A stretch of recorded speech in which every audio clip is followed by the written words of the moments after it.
ठीक।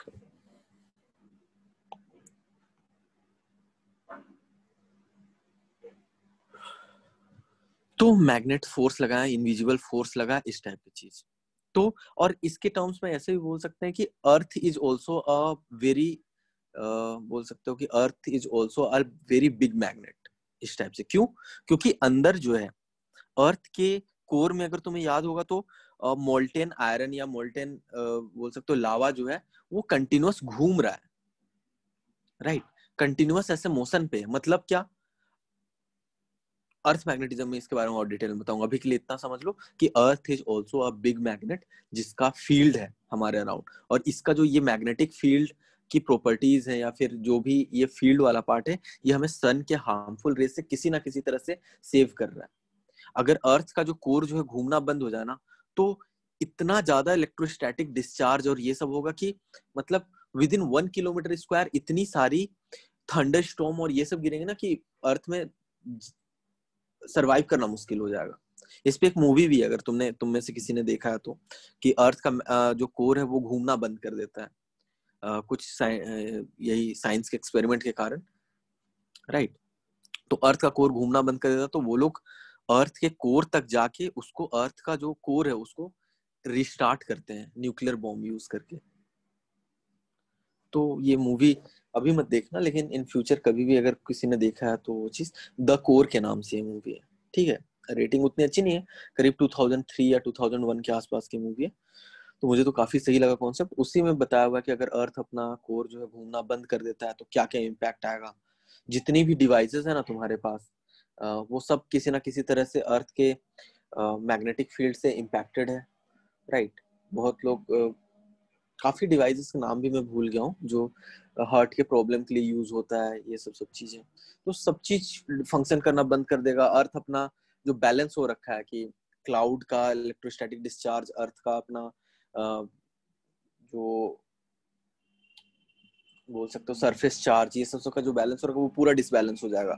ऊपर से सन की हार्मफुल रेस को जो बचा रहा है हमें, वो भी सील्ड भी खत्म हो जाएगा। तो वो सील्ड खत्म हो, सोच लो कितना हार्मफुल हो जाएगा।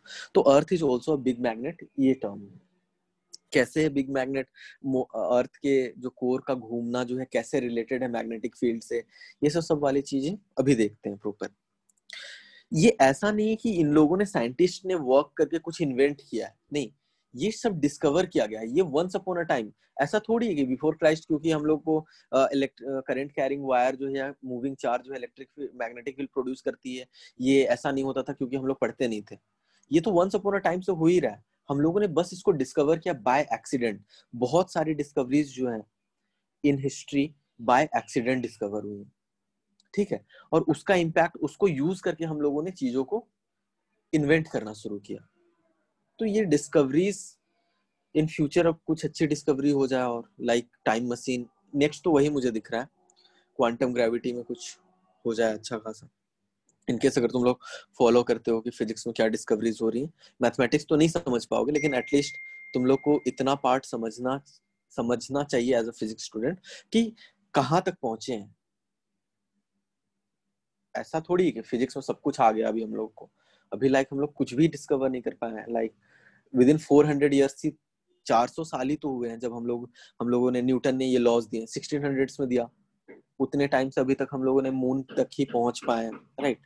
अभी ब्लैक होल के अंदर क्या है, और बोल सकते हो कि तुम्हारा और क्या डिस्कवरीज होनी बाकी है, हिग्स बोसोन, ये सब जितने भी फोर्सेस हम लोग पढ़ रहे हैं, nuclear force, electromagnetic force, gravitational force, ये सब सारे फोर्सेस से भी एक सुपीरियर एक फोर्स है जिनका ये कंपोनेंट्स है। वो फोर्स ये लोग ढूंढने की कोशिश कर रहे हैं अभी।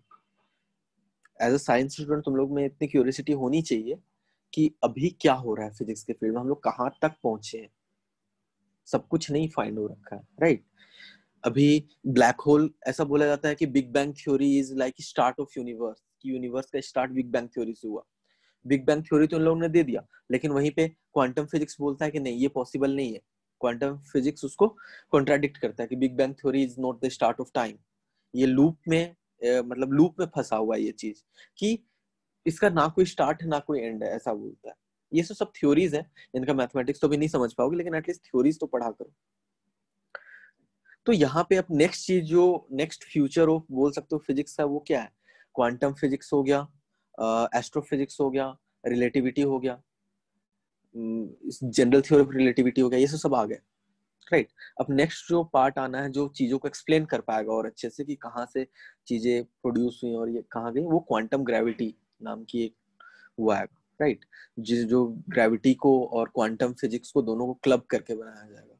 तो दिस इज द फ्यूचर, जहां से काफी आंसर्स मिल जाएंगे हम लोगों को। ठीक है, तो वो तो फिजिक्स की थ्योरी वाले बात है। हम लोग वापस आते हैं मैग्नेटिज्म में कि कहाँ पे क्या डिस्कवरीज हुई। कि करंट कैरिंग वायर भी एक मैग्नेटिक फील्ड प्रोड्यूस करता है, मतलब मूविंग चार्ज अपने अराउंड एक मैग्नेटिक फील्ड प्रोड्यूस करता है, ये चीज, ठीक। तो अरिस्टेड नाम का एक साइंटिस्ट था, वो ऐसा ही अपने किसी यूनिवर्सिटी पे लेक्चर दे रहा था, करंट कैरिंग वायर था ऐसे उसके अराउंड,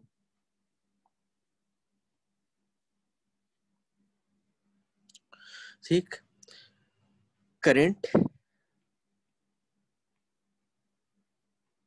कैरिंग वायर, कौन सा साइंटिस्ट था? ओर्स्टेड। अब उसके अराउंड सिर्फ उसने क्या किया था, एक कॉम्पास रखा हुआ था। कॉम्पास मतलब क्या, जो नॉर्थ साइड पे तो आइडियली पॉइंट करता, अगर वायर वायर नहीं होता, कोई भी डिस्टरबेंस नहीं होता externally, right. Compass north direction में पॉइंट करता, प्रॉपर नॉर्थ डायरेक्शन में पॉइंट करता। लेकिन उसने देखा कि जैसे वो ये जो भी वायर था, ये जिस भी स्विच से कनेक्टेड था, इसमें जैसे करंट फ्लो करता है ना, ये डिफ्लेक्शन शो करता था, मतलब ऐसे डिफ्लेक्ट हो जाता था, कुछ डिफ्लेक्ट होता था और डिफ्लेक्टेड ही रहता था। फिर वायर ऑफ किया तो ये फिर वापस नॉर्थ पोल पे, फिर इसको क्लोज, ये कंपास को यहाँ से उठा करके इन्होंने इधर डाला। तो जैसे इस साइड पे था तो राइट डायरेक्शन में डिफ्लेक्शन शो कर रहा था, इस साइड पे लेफ्ट डायरेक्शन में डिफ्लेक्शन शो कर रहा है, राइट। फिर अलग और थोड़ा डिस्टेंस इसको लेके गया। अभी तक समझ में आया क्या हुआ? कि जैसे वायर रखा हुआ था उसके अराउंड कंपास रखा हुआ था, वो अपना क्लास में कुछ पढ़ा रहा था, राइट, लेक्चर दे रहा था, गेस्ट लेक्चर टाइप से कुछ भी, जो भी रहा होगा। उसने उसके अराउंड कंपास रखा हुआ था, तो जैसे वो उस वायर में करंट फ्लो कराता है, ये कंपास डिफ्लेक्शन शो करने लगता है। और ये बाय बाय एक्सीडेंट इसने ऑब्जर्व किया कि शायद उस दिन ऐसा हुआ होता कि ये कंपास उस आसपास नहीं रखा हुआ होता, तो फिर और एक लोग लाइक बोल सकते हो 40-50 ईयर्स और लग जाता, और लेट डिस्कवरी होती है सब चीजों की। तो ऐसे कंपास को करीब लेके आया तो डिफ्लेक्शन ज्यादा हुआ, कंपास को दूर लेके गया डिफ्लेक्शन कम हुआ, करंट को बढ़ाया तो डिफ्लेक्शन ज्यादा हुआ, करंट को कम किया तो डिफ्लेक्शन ये हुआ। तो ये प्रॉपर उसने एटलीस्ट इतना समझ गया कि ये कंपास एक डिवाइस है जो मैग्नेटिक फील्ड का डायरेक्शन, मैग्नेटिक फील्ड का मैग्नीट्यूड को मेजर करता है, और करंट कैरिंग वायर के आसपास ये कुछ ना कुछ डिफ्लेक्शन शो कर रहा है। मतलब करंट कैरिंग वायर में कुछ तो ऐसा है जो मैग्नेटिक फील्ड जैसा कुछ प्रोड्यूस कर रहा है, ठीक। इतना सा, इसी एक्सीडेंट के बाद ये साइंटिस्ट एक्सपेरिमेंट करने लग गए प्रॉपर। तो प्रॉपर अब क्या, हमें यहां तो ऑब्जर्वेशन हमें पता चल गया कि करंट कैरिंग वायर अपने अराउंड कुछ ना कुछ मैग्नेटिक फील्ड जैसा प्रोड्यूस कर रहा है, राइट। तो यहां से अब इतना चीज हम लोग को एश्योर हो गया कि मैग्नेटिक फील्ड प्रोड्यूस कर रहा है। अब इस एक्सपेरिमेंट के बाद वो लोग करंट कैरिंग वायर के साथ और थोड़ा खेलने लग गए कि क्या करना चाहिए इस पे, और हमें रिसर्च करना है, क्योंकि उस टाइम उसको कुछ पता नहीं था, फोर्स कहाँ लगता है, कैसे लगता है, किधर लगता है, मैग्नेटिक फील्ड का डायरेक्शन कितना है, मैग्नीट्यूड कितना है, कुछ आइडिया नहीं। बस ये कुछ मैग्नेटिक फील्ड जैसा प्रोड्यूस कर रहा है, ये ओरस्टेड ने डिस्कवर किया, ठीक। तो इतना सा पार्ट है, ये स्टोरी में लिखा हुआ है तुम्हारे एनसीईआरटी में प्रॉपर। उसके बाद इन लोगों ने अब चार्ज पार्टिकल के साथ कुछ कुछ किया।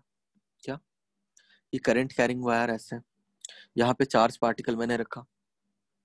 चार्ज पार्टिकल के बारे में बात करें सबसे पहले तो, क्या करंट कैरिंग वायर एक रुका हुआ चार्ज पार्टिकल में फोर्स लगाएगा? चार्ज पार्टिकल में फोर्स कैसे लग सकता है? इलेक्ट्रोस्टैटिक से तुम लोग को पता है कि इलेक्ट्रिक फील्ड रहेगा। फॉर एग्जांपल अगर इधर इलेक्ट्रिक फील्ड रहेगा, तो इलेक्ट्रिक फील्ड अगर है तो फोर्स कितना लगेगा? क्यू मल्टीप्लाइड बाय ई के बराबर, राइट। क्यू मल्टीप्लाइड बाय ई के बराबर फोर्स लगता। क्या चार्ज करंट कैरिंग वायर जो है वो फोर्स लगाएगा कि नहीं लगाएगा? तुम्हें आंसर देना है।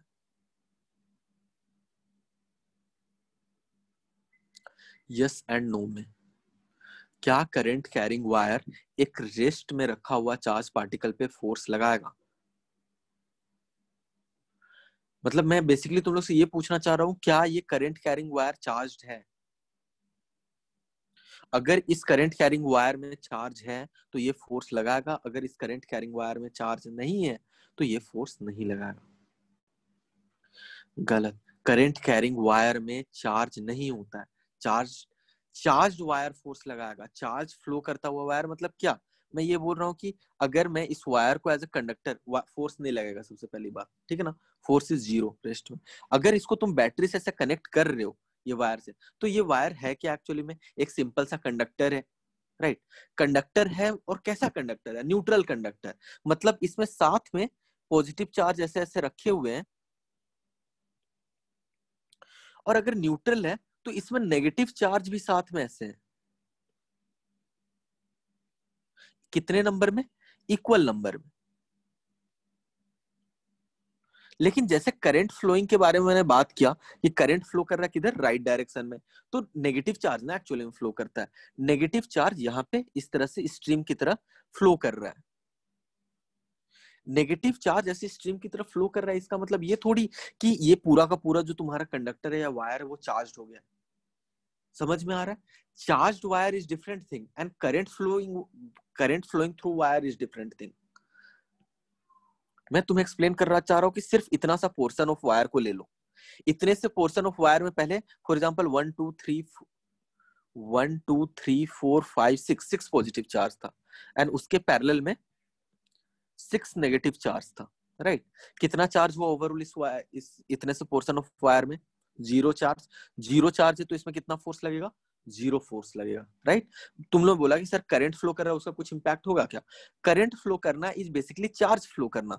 चार्ज फ्लो करना मतलब क्या? कि इससे फॉर एग्जांपल एक चार्ज मूव करके इधर गया, तो एक चार्ज मूव करके इसके अंदर भी तो आया। तो ओवरऑल कितने नेगेटिव चार्ज है अंदर? अभी भी नेगेटिव चार्ज अभी भी तो 6 है, और पॉजिटिव चार्ज तो वैसे ही रुका रहता है, राइट? तो अगर नेट ओवरऑल वायर न्यूट्रल है, मेरा कोई भी चार्ज नहीं है, तो एक रुके हुए चार्ज पार्टिकल पे जो फोर्स है वो कितना लगेगा? Force electrostatic will be zero. Neutral wire, तो यहां पे ये लिखो, फोर्स ऑन स्टेशनरी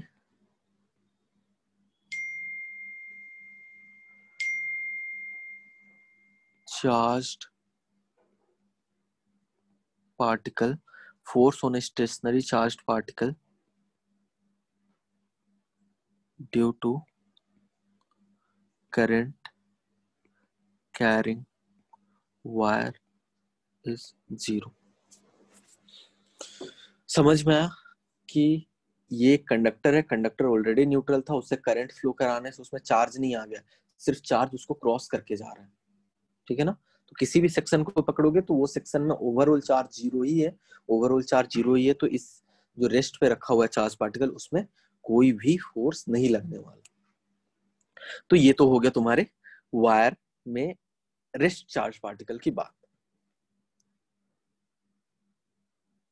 समझ में आया? डाउट है? क्योंकि तुम लोगों को सबका आंसर गलत था, तो कुछ ना कुछ अगर डाउट रह गया तो प्लीज पूछो ये कैसे।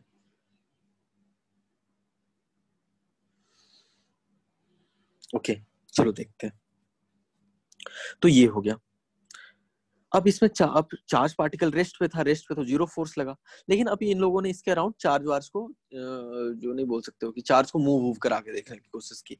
इधर थ्रो किया, ऊपर थ्रो किया, इसके पैरेलल थ्रो किया, इसके परपेंडिकुलर थ्रो किया, इस राइट में थ्रो किया, out of the plane throw किया, इनटू द प्लेन थ्रो किया, और इसके बिहेवियर देखा। ये भी पार्ट ऑफ एक्सपेरिमेंट था, राइट? तो इन लोगों ने क्या किया, ये फोर्स सोर्स वाला पार्ट मैं रब कर दे रहा हूँ, बस न्यूट्रल वायर ऐसे ये लिख लेना। अब चार्ज पार्टिकल को क्या किया, इन लोगों ने इधर उधर थ्रो करना स्टार्ट किया। तो ऑब्जर्वेशन के अकॉर्डिंग जब फोर्स जीरो लग रहा है, मतलब ये वायर में ओवरऑल चार्ज जीरो था, इलेक्ट्रोस्टैटिक फोर्स तो जीरो है। अब इतना कंफर्म हो गया कि ये न्यूट्रल वायर है, ये चार्ज पार्टिकल पे फोर्स नहीं लगा सकता, इलेक्ट्रोस्टैटिक फोर्स नहीं लगा सकता, राइट? अब मैं बोलता हूँ कि इस चार्ज पार्टिकल को v स्पीड से मैंने इधर थ्रो किया, हर डायरेक्शन में उन लोगों ने थ्रो किया और ऑब्जर्वेशन किया। अगर फोर्स नहीं लगा सकता तो a body continues to be in rest or in uniform motion unless and until an external force is applied to it.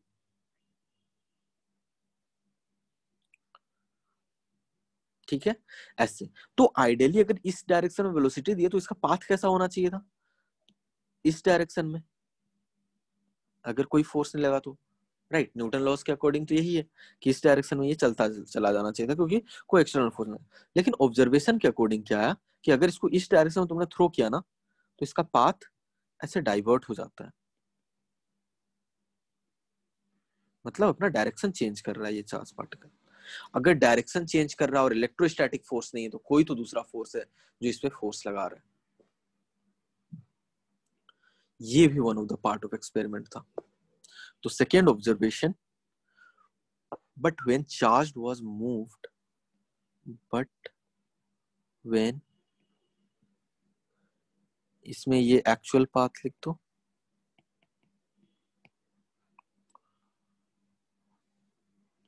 ये इसको गलत डाल दो, इसमें स्ट्रेट लाइन में जाना चाहिए था, स्ट्रेट लाइन पे नहीं गया, ये डिफ्लेक्ट हुआ ऐसे।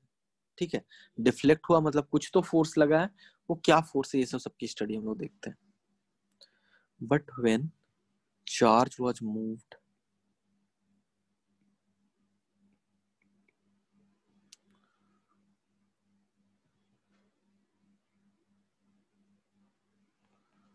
then it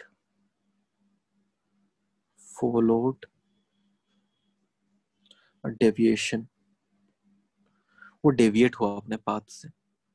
mean a new force was being active on moving charge, means a new force was being acted on the moving charge.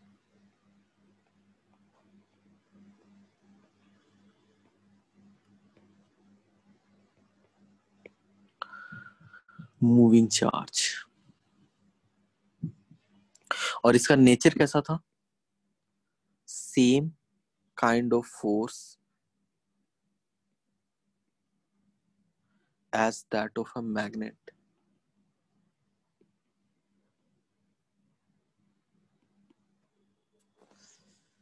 ठीक, तो मैग्नेट के अबाउट भी अगर तुमने ऐसे चार्ज पार्टिकल को थ्रो किया होता तो भी चार्ज पार्टिकल ऐसा ही पाथ लेता था। इतना थोड़ा सा कंफर्मेशन और दे दिया, थोड़ा सा कंफर्मेशन और दे दिया कि करंट कैरिंग वायर एक मैग्नेट है की तरह बिहेव कर रहा है। और इसको थोड़ा सा ब्रॉड पॉइंट ऑफ व्यू से सोचोगे तो जैसे याद है तुम्हें दो मैग्नेट का नॉर्थ पोल हम साथ में लेके आते थे, दोनों एक दूसरे को डिफ्लेक्ट करता था। तो यहाँ पे भी कुछ वैसा हो रहा है कि मूविंग चार्ज पार्टिकल अपने अबाउट एक मैग्नेटिक फील्ड प्रोड्यूस किया है, और ये भी मूविंग चार्ज पार्टिकल अपने अबाउट एक मैग्नेटिक फील्ड प्रोड्यूस किया है। तो ये भी किसी ना किसी तरह से मैग्नेट की तरह बिहेव कर रहा है, और ये भी किसी ना किसी तरह मैग्नेट की तरह बिहेव कर रहा है। दोनों अगर मैग्नेट की तरह बिहेव कर रहे हैं तो या तो दोनों एक दूसरे को अट्रैक्ट करेंगे या दोनों एक दूसरे को रिपेल करेंगे।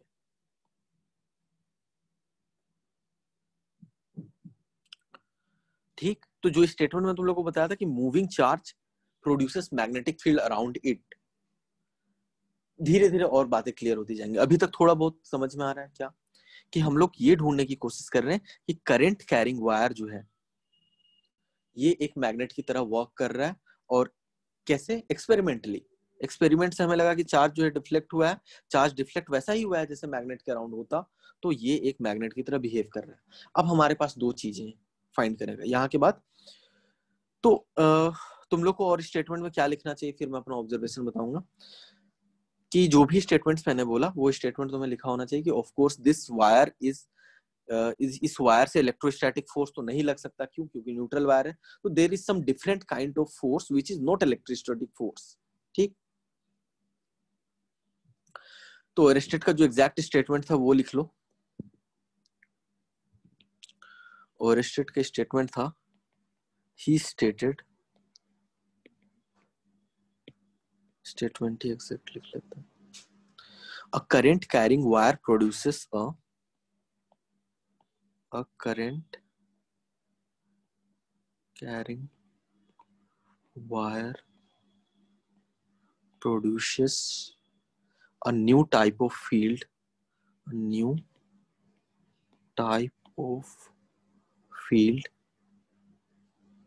which is not electrostatic field, which is not electrostatic field,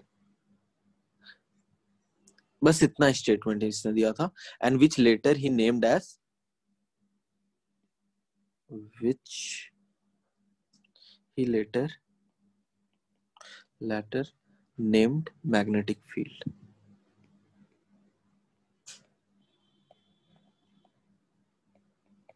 ठीक है ना, ये नया टाइप का फील्ड को उसने मैग्नेटिक ही फील्ड बोल दिया कि जैसा नहीं होता कि थोड़ा सा नाम को तो चेंज करना चाहिए था कि मैग्नेट के अराउंड जो फील्ड है उसको मैग्नेटिक फील्ड बोल रहे, तो ये करंट कैरिंग वायर के अराउंड जो फील्ड है उसको भी सेम नाम ही बोलना इस थोड़ा सा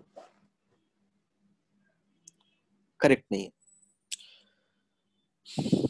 तो फाइनल कंक्लूजन क्या था इसमें, इसके जितने भी एक्सपेरिमेंट्स थे ये सिर्फ एक डायरेक्शन में से नहीं किया, इस तरफ थ्रो किया ऐसे डिफ्लेक्ट हुआ, इस तरफ थ्रो किया इधर डिफ्लेक्ट हुआ, राइट।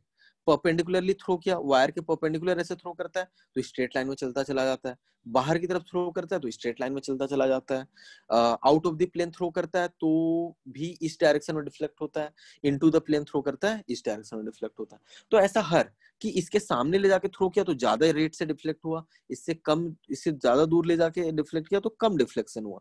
ऐसे सारे बहुत सारे एक्सपेरिमेंट्स किए, करीब 1000 टाइम्स ऐसे इधर थ्रो किए, करंट का मैग्नीट्यूड चेंज किया, ये सब बहुत सारे इसने एक्सपेरिमेंट किए। तो इन द एंड आके वो तो कंक्लूजन ही देगा कि ये चार्ज वैसा ही बिहेव कर रहा है जैसे एक मैग्नेट के अराउंड बिहेव करता।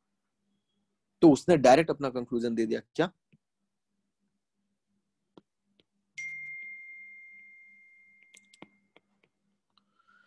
कि current carrying wire also produces magnetic field like magnets. Current carrying wire also produces magnetic field like magnets। तो इस पूरे चैप्टर में बस इसने जो एक्सपेरिमेंट किया है ना उसी चीज का हम लोग रिजल्ट पढ़ने वाले हैं और उसका एप्लीकेशन देखने वाले हैं। मैग्नेट्स नहीं पढ़ रहे हैं हम लोग यहाँ पे, बेसिकली क्या पार्ट पढ़ रहे हैं, magnetic field produce by a current carrying wire और अ मूविंग चार्ज।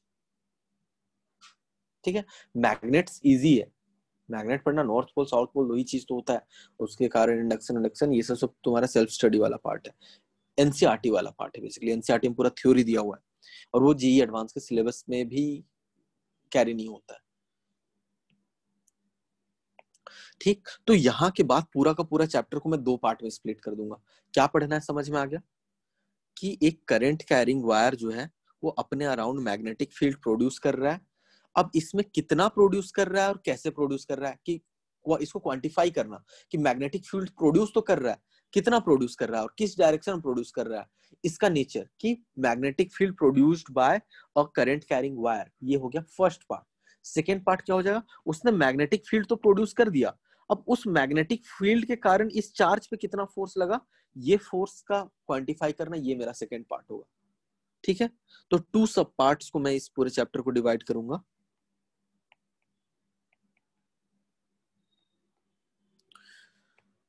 क्या, calculation of magnetic field, calculation of magnetic field, कि जो ये मैग्नेटिक फील्ड प्रोड्यूस हुआ उसका कैलकुलेशन,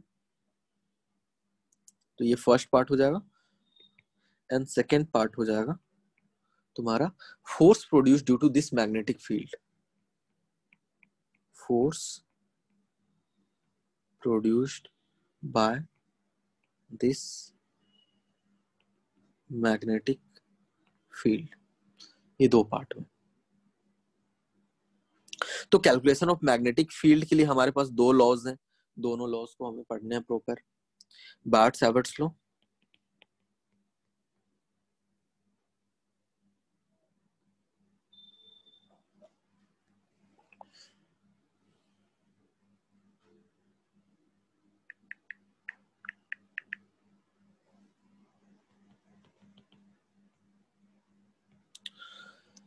पहला चीज है बार्ट-सावर्ट्स लॉ, लाइक इसको तुम इलेक्ट्रोस्टैटिक में गॉस लॉ नहीं, कूलम्स लॉ की तरह ट्रीट कर सकते हो, ठीक है ना, बायट सैवर्ट्स लॉ।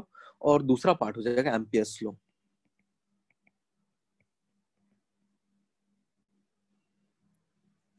एम्पियर्स लॉ, और इसको गॉस लॉ की तरह ट्रीट कर सकते हो, ठीक है।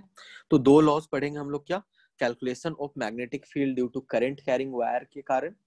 तो बायट सैवर्ट्स लॉ जो है तुम्हारा कुछ ना कुछ हद तक लिंक कर सकते हो इसको गॉस लॉ, ये कॉलम्स लॉ से। और एम्पियर्स लॉ को तुम किसी तरह से, एम्पियर्स लूप लॉ इसको एक्चुअली बोलेंगे, एम्पियर सर्किटल लॉ, ठीक है। एम्पियर्स लॉ को तुम किसी ना किसी तरह से लिंक कर सकते हो गॉस लॉ की तरह, दोनों से निकलेगा। लेकिन तुम लोग को अगर याद होगा इलेक्ट्रोस्टैटिक्स में, तो कूलम्स लॉ और गॉस लॉ में क्या डिफरेंस था? जहां तक वहां पे डिफरेंस था ना, कि चीजें जहां पे सिमेट्रिक हो रही थी वहां पे गॉस लॉ को यूज करके हम लोग मैग्नेटिक फील्ड, इलेक्ट्रिक फील्ड निकालना हमारे लिए बहुत इजी हो जाता था। और जहां पे डिस्क्रीट चार्ज सिस्टम था, लाइक फाइनाइट वायर, वहां पे क्या यूज करते थे हम लोग? कूलम्स लॉ यूज करते थे।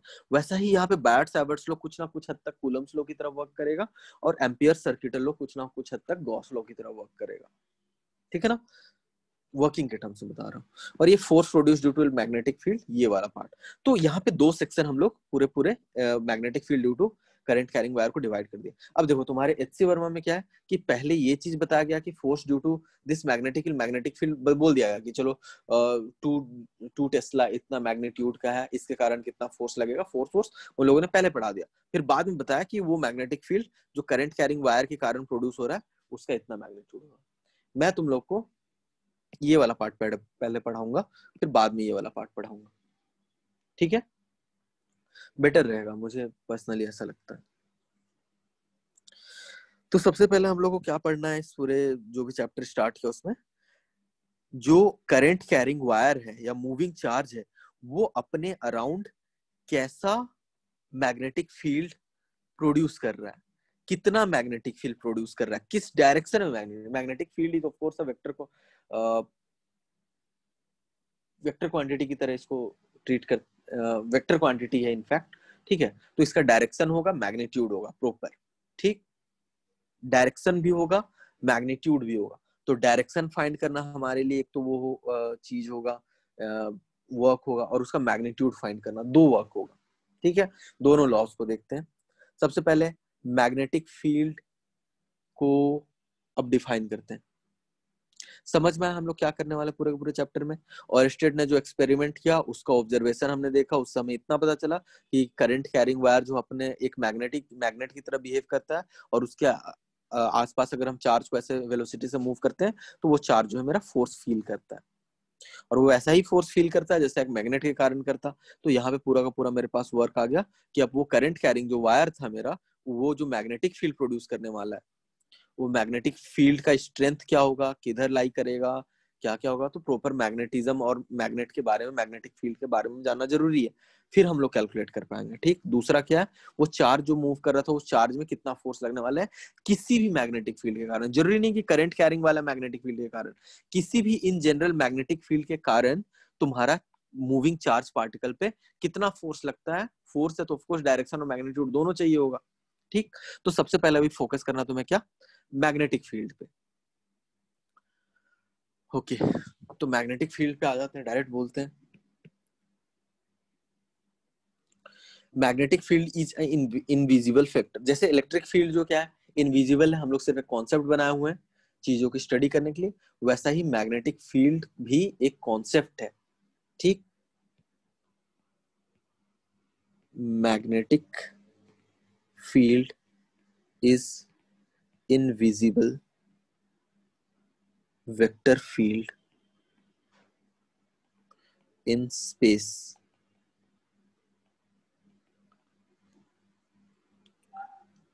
जो यूजुअली एक मैग्नेट के अराउंड वो कर सकते हो। मैग्नेट से थोड़ा बहुत तुम लोग 10th में एक्वेंटेड हो ऑलरेडी कि मैग्नेटिक फील्ड ऐसे नॉर्थ पोल है, साउथ पोल है, तो मैग्नेटिक फील्ड इस टाइप से कुछ जनरेट होता है, नॉर्थ से निकलता है साउथ पे जाता है। ये सब मैग्नेटिक फील्ड के बारे में और कुछ भी तुम लोग को बताऊंगा काफी चीज कि नॉर्थ से निकलेगा, तो ये मैग्नेट के बारे में जब पढ़ रहे होंगे तब बता दूंगा, ठीक है। अभी के लिए इसको सिर्फ एक, जैसे इलेक्ट्रिक फील्ड को ट्रीट करते थे क्या, कि स्पेस में एक इनविजिबल फील्ड लाइंस है जो जहाँ पे कोई चार्ज अगर रख रहे हैं या फिर कोई दूसरे पार्टिकल्स रख रहे हैं तो वो उस फील्ड को ऑब्जर्व कर पाता, उस टर्म्स में ट्रीट करो। ठीक, क्या है? Magnetic field is invisible vector field in space, vector field है और इसको डिनोट किया जाता है बी वेक्टर से।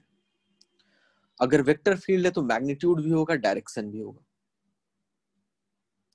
ठीक है, तो ये एक वेक्टर क्वांटिटी है। सबसे पहले यहाँ पे मैग्नेट का अगर देखें,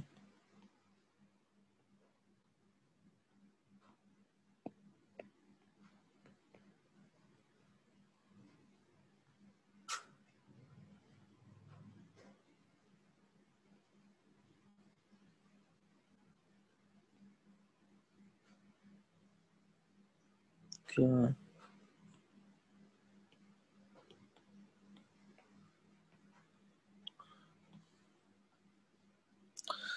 छोटे क्लिप्स नहीं है इसमें। ठीक है, तो मैग्नेट जो है अपने अराउंड एक फील्ड, इनविजिबल फील्ड प्रोड्यूस करता है, जिसको मैग्नेटिक फील्ड का नाम है, और एक वेक्टर क्वांटिटी है। ठीक है, अभी के लिए इतना जानो। यूनिट क्या हो जाएगा इसका? टेस्ला, टेस्ला के नाम पे दिया गया है। या फिर वेबर पर मीटर स्क्वायर। अभी के लिए इतना। और गॉस भी दिया गया, तो 1 tesla is equal to 10⁴ gauss. ऐसे बहुत सारे कन्वर्जन है कि वेपर पर मीटर स्क्वायर ये सब में कैसे कन्वर्ट होगा, वो down the time, down the chapter हम लोग देखने वाले हैं। और ठीक है, अभी के लिए इतना जानो कि इसका यूनिट होता है टेस्ला या फिर वेबर पर मीटर स्क्वायर, या गॉस के टर्म्स में भी बोल सकते हैं। और ये एक इनविजिबल वेक्टर फील्ड है स्पेस में। सबसे पहले बोलते हैं फिर वेबर बायट-सैवर्ट्स लॉ।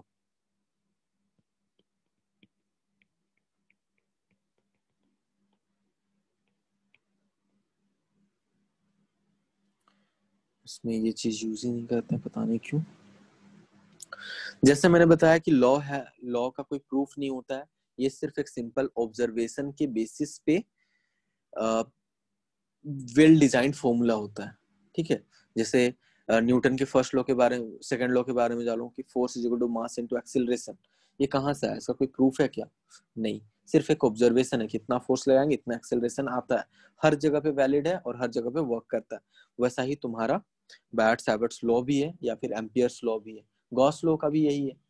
ठीक है ना, हर जगह ऑब्जर्व किया गया। मल्टीपल एक्सपेरिमेंट्स किए जाते हैं। एक बार कोई लॉ या ऐसा दिया जाता है तो उसका मल्टीपल ऑब्जर्वेशंस लिया जाता है, और हर जगह पे अगर ये वैलिडेट हो रहा है तो इसको इन जनरल कर देते हैं कि दिस इज द लॉ, इस बेसिस पे नेचर वर्क कर रहा है। ठीक, ये लॉ क्या बोलता है कि कोई भी करंट कैरिंग वायर के अबाउट ये ऑफ कोर्स बताएगा। तो कोई भी एक करंट कैरिंग वायर है ऐसे,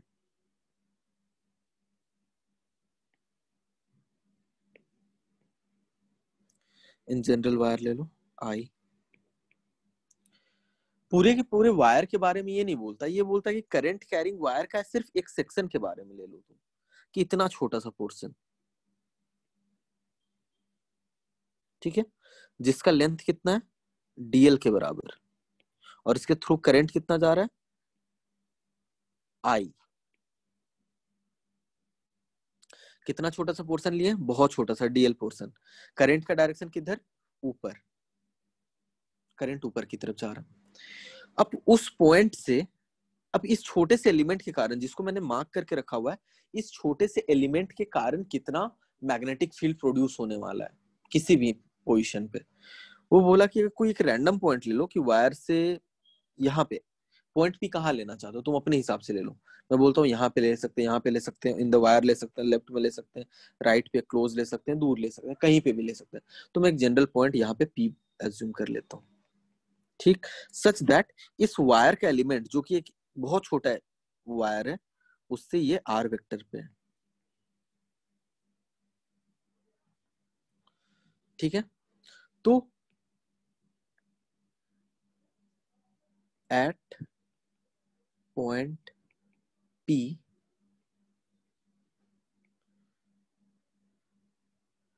क्योंकि स्मॉल वायर है उसके कारण जो छोटा मैग्नेटिक फील्ड प्रोड्यूस होगा dB due to small element of wire, ये वायर के स्मॉल एलिमेंट के कारण वो दिया जाता है mu naught I upon 4 pi dl cross are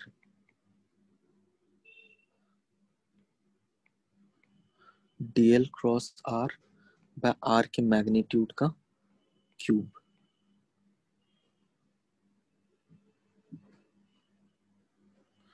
याद रखना है इस चीज को, जैसे k q one q two by r square को याद रखे हो वैसा ही इसको भी याद रखना है तुम्हें कि एक छोटा सा लेंथ का डीएल लेंथ के वायर के कारण जिसमें करंट आई फ्लो कर रहा है उसके कारण कोई भी मैग्नेटिक फील्ड जो यहाँ आर वेक्टर ऐसे पॉइंट कर रहा है, इस पॉइंट पी पे जो मैग्नेटिक फील्ड का स्ट्रेंथ मिलेगा, स्ट्रेंथ या डायरेक्शन के साथ डीवी वेक्टर जो स्मॉल मैग्नेटिक फील्ड है वो mu naught I upon 4 pi dl cross r by r cube, ये अपने साथ मैग्नीट्यूड भी कैरी कर रहा है और अपने साथ डायरेक्शन भी कैरी कर रहा है। डायरेक्शन कैसे, डीएल क्रॉस आर, मैग्नीट्यूड कैसे, जो भी इसका मैग्नीट्यूड हो गया, जिसमें म्यू नोट क्या है, ये सब चीज देखते हैं, ठीक है ना।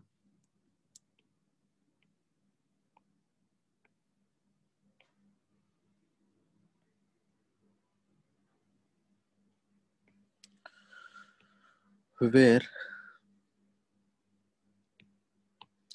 mu naught is permeability of free space,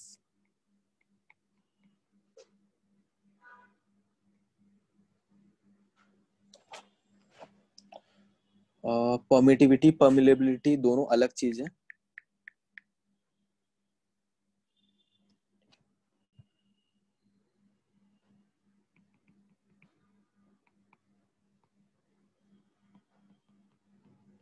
permeability of free space और म्यू नोट की वैल्यू कितनी हो जाती है 4 पाई इंटू 10 की पावर -7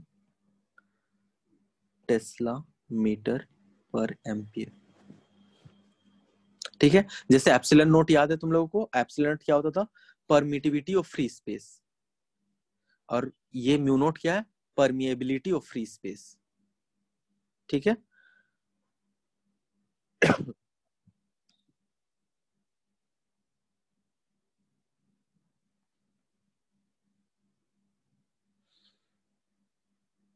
ठीक है, तो जैसे तुम लोग को मैंने इससे पहले भी इलेक्ट्रोस्टैटिक्स में भी बताया था कि ये म्यू नोट और एप्सिलॉन नोट कहाँ पे वैल्यूज आई थी। स्पीड ऑफ लाइट कैसे दिया गया था याद है, speed of light in free space 1/√अंडर mu naught epsilon naught. Epsilon naught की वैल्यू सबको याद है, यही दिया गया था ना। अगर इसको कैलकुलेट करोगे तो तुम्हारा 1/√अंडर म्यू नोट की वैल्यू तुम्हें मिल गया 4 पाई इंटू 10 की पावर -7, एप्सिलॉन नोट की वैल्यू थी कुछ 8.85 इंटू 10 की पावर कितना था, -12। -12, करेक्ट। तो सो इससे म्यू अगर नॉट का यूनिट क्या है, टेस्ला मीटर पर एम्पियर, यहां से देख लो ना कि यहाँ पे इस ओवरऑल क्वांटिटी का यूनिट क्या होना चाहिए, मैग्नेट के बराबर, मैग्नेटिक फील्ड के बराबर, मतलब टेस्ला होना चाहिए।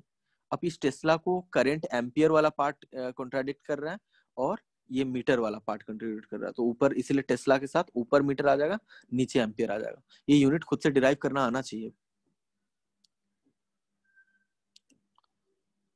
ठीक है। तो इसको अगर कैलकुलेट करो तो ये एग्जैक्ट वैल्यू तुम्हें देगा कुछ अप्रोक्स 3 इंटू 10 की पावर 8 मीटर पर सेकेंड ऐसे। तो ये परमिटिविटी और परमिएबिलिटी का मल्टीपल, ये क्यों फ्री स्पेस में क्यों आ रहा है, ये इलेक्ट्रिक फील्ड, मैग्नेटिक फील्ड, मतलब electromagnetic wave, light is electromagnetic wave, ये कुछ कुछ लिंक होता हुआ दिख रहा है सबको, यही से सब इंटरलिंक्ड है। तुम लोग एक बार और थोड़ा डेप्थ में पढ़ोगे, इलेक्ट्रोमैग्नेटिक वेव जब पढ़ रहे होगे, जो तुम्हारे एडवांस के सिलेबस में नहीं है, मेंस के सिलेबस में है, तो वहां पे और लिंक मिलेगा तुम्हें।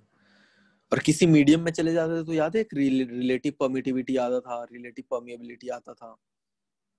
वही चीज रिफ्रैक्टिव इंडेक्स देता है तुम्हारा किसी मीडियम का। तो यहाँ पे और ज्यादा इस पे बात नहीं करते हैं, इस वाले पार्ट पे फोकस करते हैं इस चीज पे।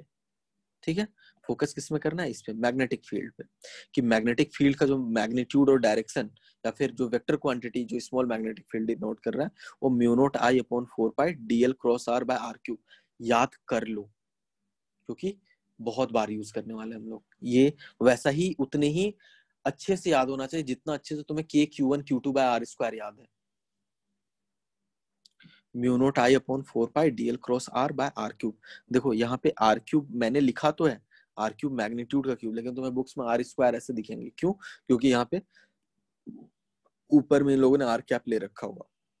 कंफ्यूज मत होना उस चीज से। अब यहाँ पे तुम बता सकते हो मैग्नीट्यूड तो चलो दे दिया गया, इस पॉइंट पी पे इस छोटे से एलिमेंट के कारण डायरेक्शन किधर होगा? डायरेक्शन के टर्म्स में मैं अब डायरेक्शन का प्रैक्टिस तो कराना पड़ेगा थोड़ा बहुत। अच्छा एक और चीज स्टेटमेंट्स तुम लोग को बताना है कि डीएल के बारे में, आर के बारे में।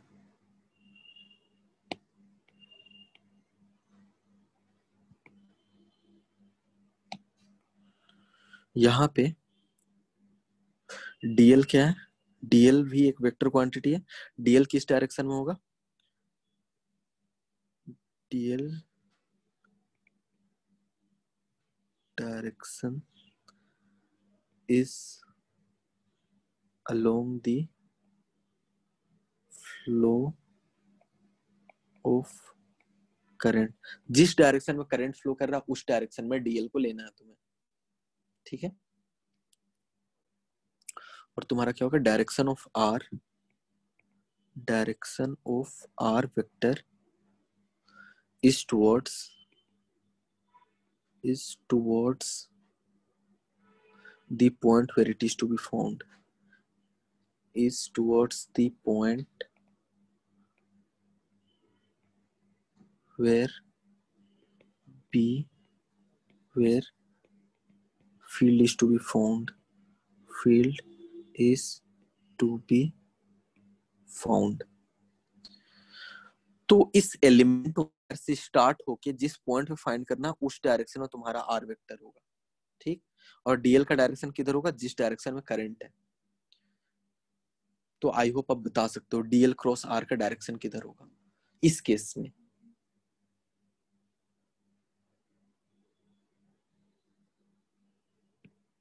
ठीक है, तो मैं डायरेक्शंस में ऑलरेडी दे देता हूँ।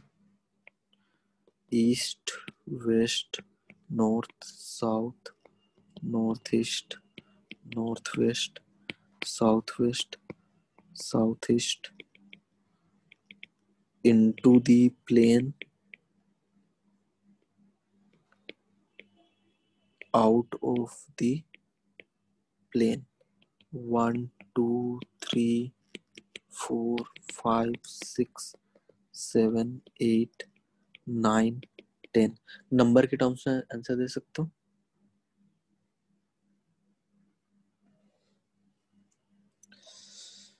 करेक्ट, सबको मतलब क्रॉस प्रोडक्ट आता है। किसी को क्रॉस प्रोडक्ट में कुछ प्रॉब्लम है तो बता सकते हो। सर क्रॉस प्रोडक्ट लेना नहीं आता है। ठीक है, इनटू द प्लेन। मैं थोड़ा सा प्रैक्टिस कराता हूँ तुम लोगों को क्रॉस प्रोडक्ट का कि एकदम बिल्कुल अच्छे से आता है तो बहुत अच्छी बात, नहीं आता है तो फिर थोड़ा तुम लोग को प्रैक्टिस कराना पड़ेगा मुझे।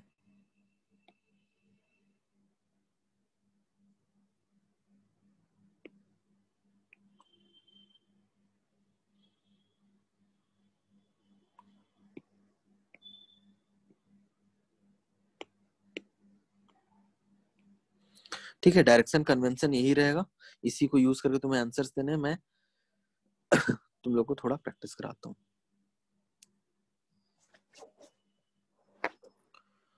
क्या क्या एग्जाम्पल है, सिर्फ डायरेक्शन बताना है। ठीक है ना, तुम लोग चैट बॉक्स में मैग्नीट्यूड के बारे में प्रैक्टिस कर लेंगे। करंट आई ऐसे फ्लो कर रहा है,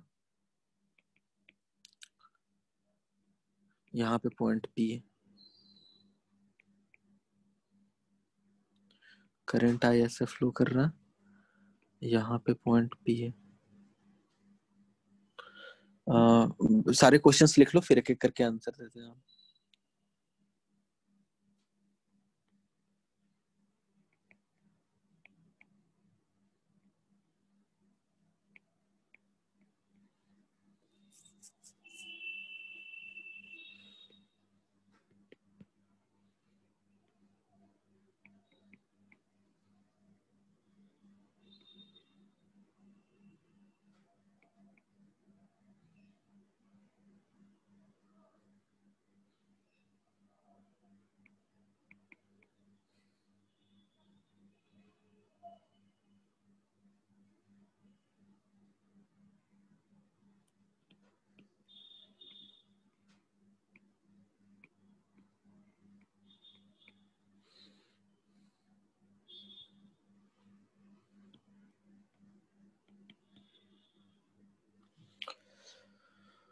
चलो 4 क्वेश्चन है, चारों के आंसर अब देखते हैं।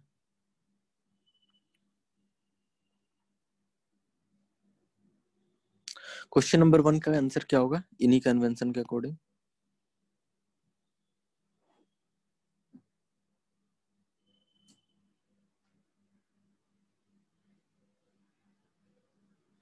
जैसे कि तुम लोग को क्रॉस प्रोडक्ट लेना सिखा रहा हूँ, जिस डायरेक्शन में करंट है और जिस डायरेक्शन में तुम्हारा पॉइंट पी है, ठीक है। तो बेसिकली यहाँ पे मैंने बोला कि डीएल क्रॉस आर, मतलब इस वायर से इस पॉइंट पी तक पॉइंट करने वाला आर वेक्टर, और डीएल डीएल क्रॉस आर करोगे तो दिस डायरेक्शन में फिंगर्स पॉइंट करके इधर पॉइंट करोगे तो इनटू द प्लेन है। इसका आंसर क्या आ जाएगा?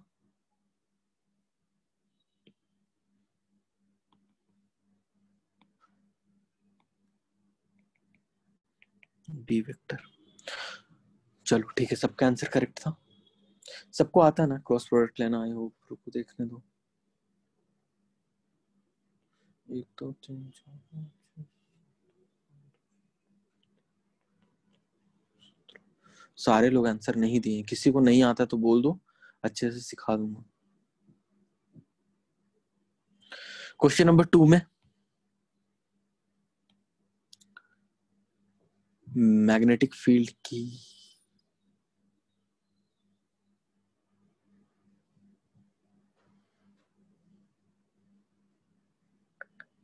करेक्ट है, करेक्ट है।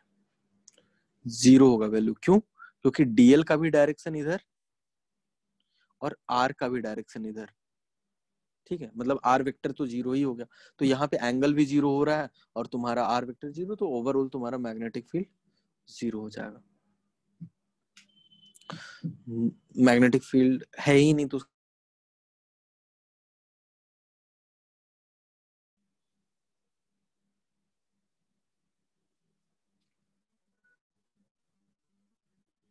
ये क्रॉस मतलब पता है ना क्रॉस मतलब क्या होता है? क्रॉस मतलब वायर जो है अंदर की, करंट जो है अंदर की तरफ जा रहा है, तुम्हारा प्लेन को पियर्स करके वायर परपेंडिकुलर टू तुम्हारा प्लेन है और करंट अंदर की तरफ फ्लो कर रहा है।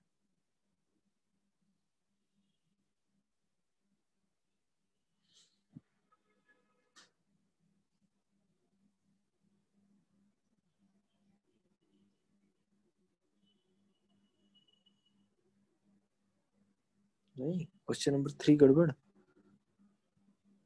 मतलब नेट का डिस्कनेक्ट हो गया।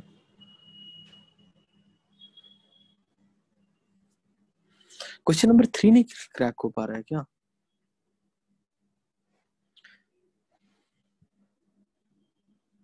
क्वेश्चन नंबर 3 ये है, और पॉइंट पी को अगर मैं और थोड़ा डिटेल में करूं तो पॉइंट पी जो है एग्जैक्ट इसके नीचे है।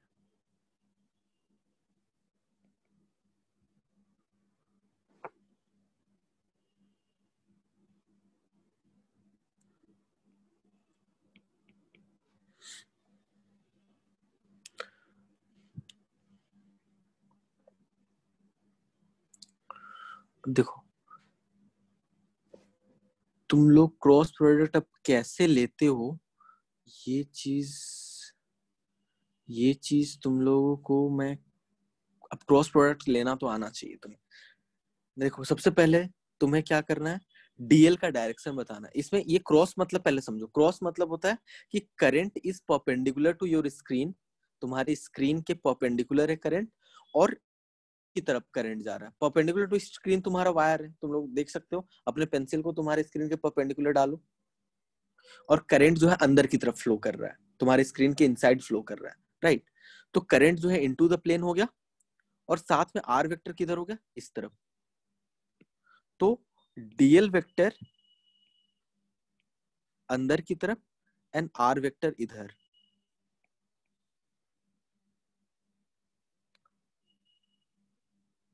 देखो क्रॉस प्रोडक्ट ये एक्सप्लेन करना ये ऑनलाइन तो पॉसिबल नहीं है, ऑफलाइन में रहते साथ में, तो फिर तुम्हें, अब तुम लोग कर्ल यूज करते हो, मतलब स्क्रू रूल यूज कर रहे हो, फिर या three finger thumb rule use कर रहे हो, ये तो तुम्हें आता होगा ना क्रॉस प्रोडक्ट यूज करना। ये वेस्ट डायरेक्शन में आएगा, करेक्ट है फोर्थ। क्रॉस प्रोडक्ट के लिए तुम लोग कौन सा वो यूज करते हो, right hand thumb rule? Right hand. जो 11th में मेरे से पढ़े हैं उन लोगों को तो पता ही है मुझे कि उन लोगों को थंब रूल ही मैंने बताया था। तुम लोग भी अगर थंब रूल यूज करते हो तो बहुत बेटर है कि अपने थंब को इनटू द प्लेन ऐसे पॉइंट करो, ठीक, अपने थंब को इनटू द प्लेन पॉइंट किए, और तुम्हारे फिंगर्स किधर पॉइंटेड होने चाहिए, अपने राइट हैंड के थंब को तुम इनटू द प्लेन पॉइंट करो जिस डायरेक्शन में डीएल है, और तुम्हारे फिंगर्स किधर पॉइंट करने चाहिए, towards our vector.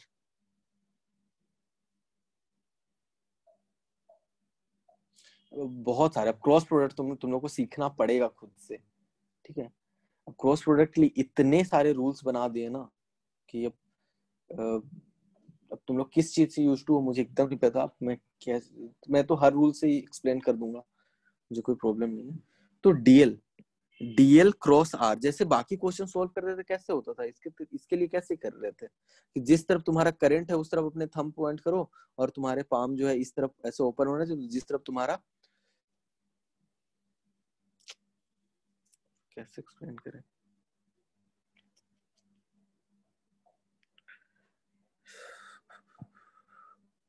Cross product का 11th में पूरा चैप्टर पढ़ाया था अभी कुछ दिन पहले,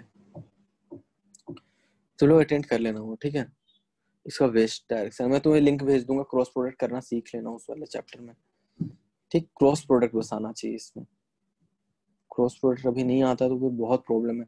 क्रॉस प्रोडक्ट फिगर आउट करो जल्दी से कि एक डायरेक्शन और दूसरे डायरेक्शन में दो वेक्टर्स का क्रॉस प्रोडक्ट लेके उसका डायरेक्शन कैसे निकालते हैं, ये आ जाना चाहिए, क्योंकि अब तो तुम लोग का मैथ्स भी हो रहा है, मैथ्स में भी वेक्टर तो आ ही गया होगा इनफैक्ट, राइट। अभी क्रॉस प्रोडक्ट नहीं आ रहा तो बहुत बुरे सिचुएशन में हो तुम लोग। टॉर्क किससे कैसे सॉल्व करते थे, टॉर्क आर क्रॉस एफ वाला पार्ट,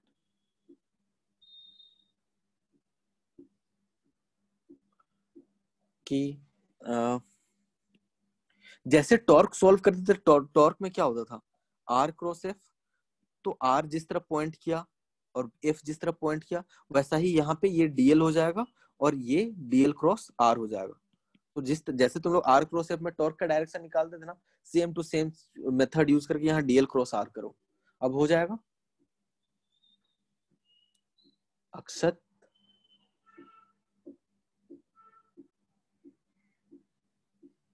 ठीक। तो जैसे टॉर्क में आर क्रॉस एफ में क्रॉस प्रोडक्ट आता था, बिल्कुल वैसे ही तुम लोग को यहाँ आर की जगह तुम्हें डीएल रखना है और एफ की जगह आर रखना है, ठीक है ना, कंफ्यूज मत होना प्लीज। क्रॉस प्रोडक्ट है, बहुत सिंपल चीज है, आना चाहिए। क्वेश्चन नंबर 4 में बताओ, current is out of the plane and point P is somewhere here.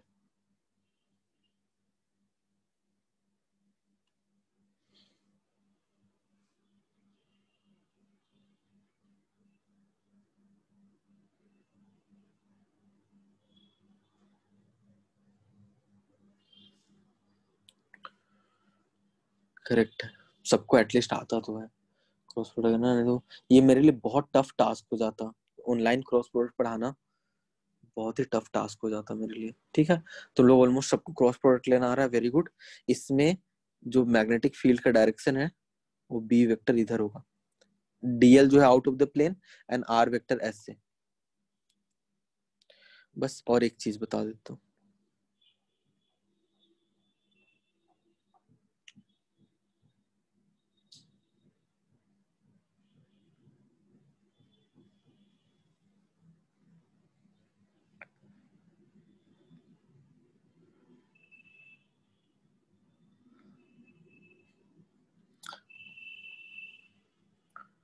ये पॉइंट पी पे तुम्हें मैग्नेटिक फील्ड का डायरेक्शन दिया हुआ है।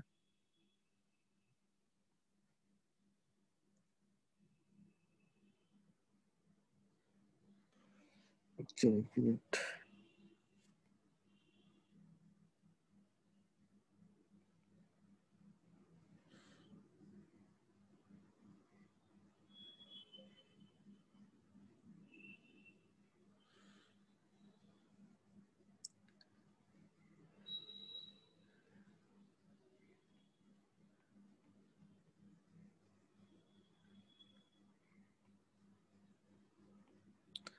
मैग्नेटिक फील्ड का direction out of the plane दिया हुआ है, ठीक है। और वायर से आर वेक्टर ये ऐसे,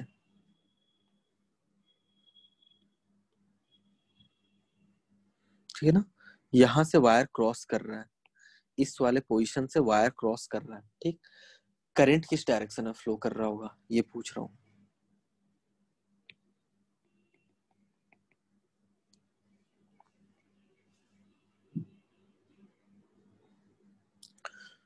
direction of current,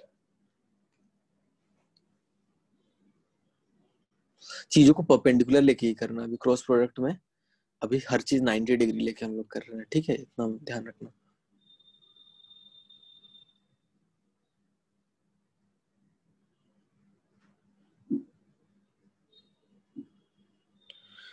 find the direction of current.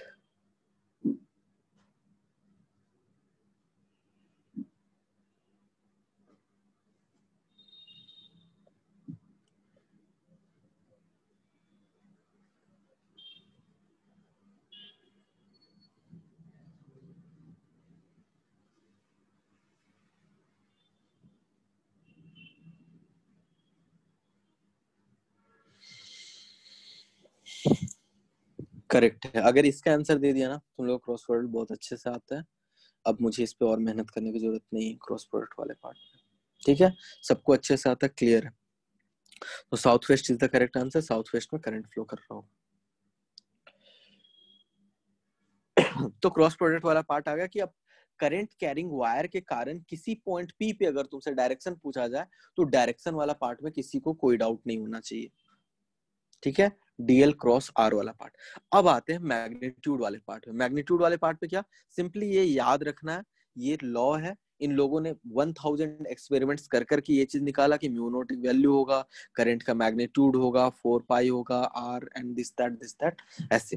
तो यहाँ पे इसको देखो किसी ना किसी तरह से, तो आर का मैग्नीट्यूड कैंसिल आउट होने वाला है। एक आर का मैग्नीट्यूड कैंसिल आउट हो रहा है और नीचे आर स्क्वायर का एक फैक्टर बचेगा। मतलब क्या कि वायर से जैसे जैसे तुम दूर जाते जाओगे ना, वैसे वैसे जितना ज्यादा दूर है उतना कम मैग्नेटिक फील्ड स्ट्रेंथ मिलेगा तुम्हें। मैग्नेटिक फील्ड का डायरेक्शन सेम रहेगा इनटू द प्लेन, पर मैग्नेटिक फील्ड का स्ट्रेंथ आर स्क्वायर के टर्म्स में डिक्रीज करता जाता है, ठीक है। तो किसी ना किसी तरह से ये भी ठीक है, बात करते हैं इनवर्स स्क्वायर लॉ वाले पार्ट पे, भी नहीं जाते हैं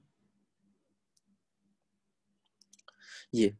तो आज जो है 2-3 क्वेश्चंस कर लेते हैं at least.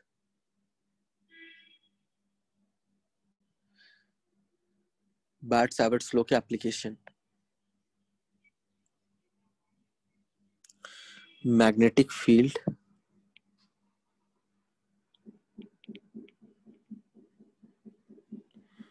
Due to straight wire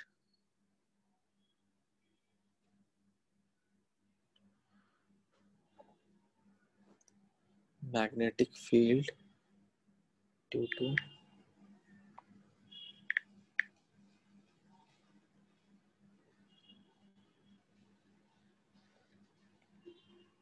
straight wire, ठीक है।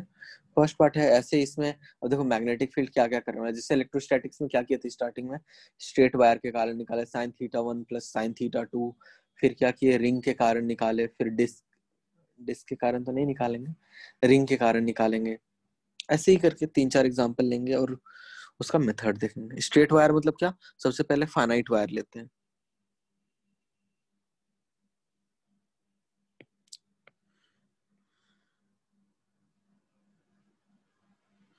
फाइनाइट वायर ले रहे हैं, यहाँ पे कोई पॉइंट पी रख रहे हैं जो नीचे तरफ से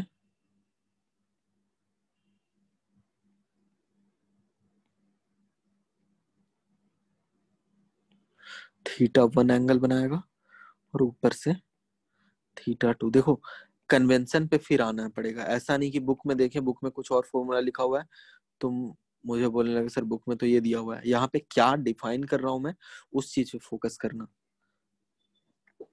ठीक है, मैं डिफाइन करूंगा ये वाला मिडिल लाइन जो है, जो परपेंडिकुलर डिस्टेंस है डी, इस वाले लाइन से इसके ऊपर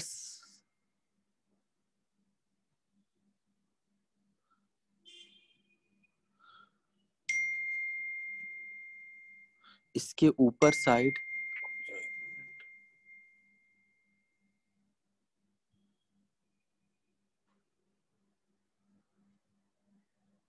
इसके ऊपर से θ1 बोल देते हैं और इसके नीचे ये θ2 लेके जा रहा है। देखो ये इंटीग्रेशन वाला पार्ट तो आई होप मुझे लगता है ना तुम लोग खुद भी कर ही सकते हो, लेकिन डिराइव करा देता हूँ। फास्ट फास्ट कराऊंगा, ज्यादा एक्सप्लेन नहीं करूंगा क्योंकि इलेक्ट्रोस्टैटिक्स में सेम चीज मैंने वर्क करा रखा है। मैं बोलता हूँ कि एक एलिमेंट लेते हैं डीएल जो यहाँ से थीटा एंगल ऊपर है, ठीक है ना, यहाँ से थीटा एंगल बना रहा है, और डी थीटा पे एक एलिमेंट ले रहे हैं। ठीक, डी थीटा में एलिमेंट लिए जो यहाँ से वाई डिस्टेंस पे भी है, वाई पे जाके डी वाई लेंथ का। तो इस एलिमेंट्स जो यहाँ छोटा एलिमेंट लिया वो कहाँ पे दिख रहा है तुम लोग सबको? जो छोटा एलिमेंट है वो यहाँ पे येलो कलर से ऐसा मार्क कर दिया।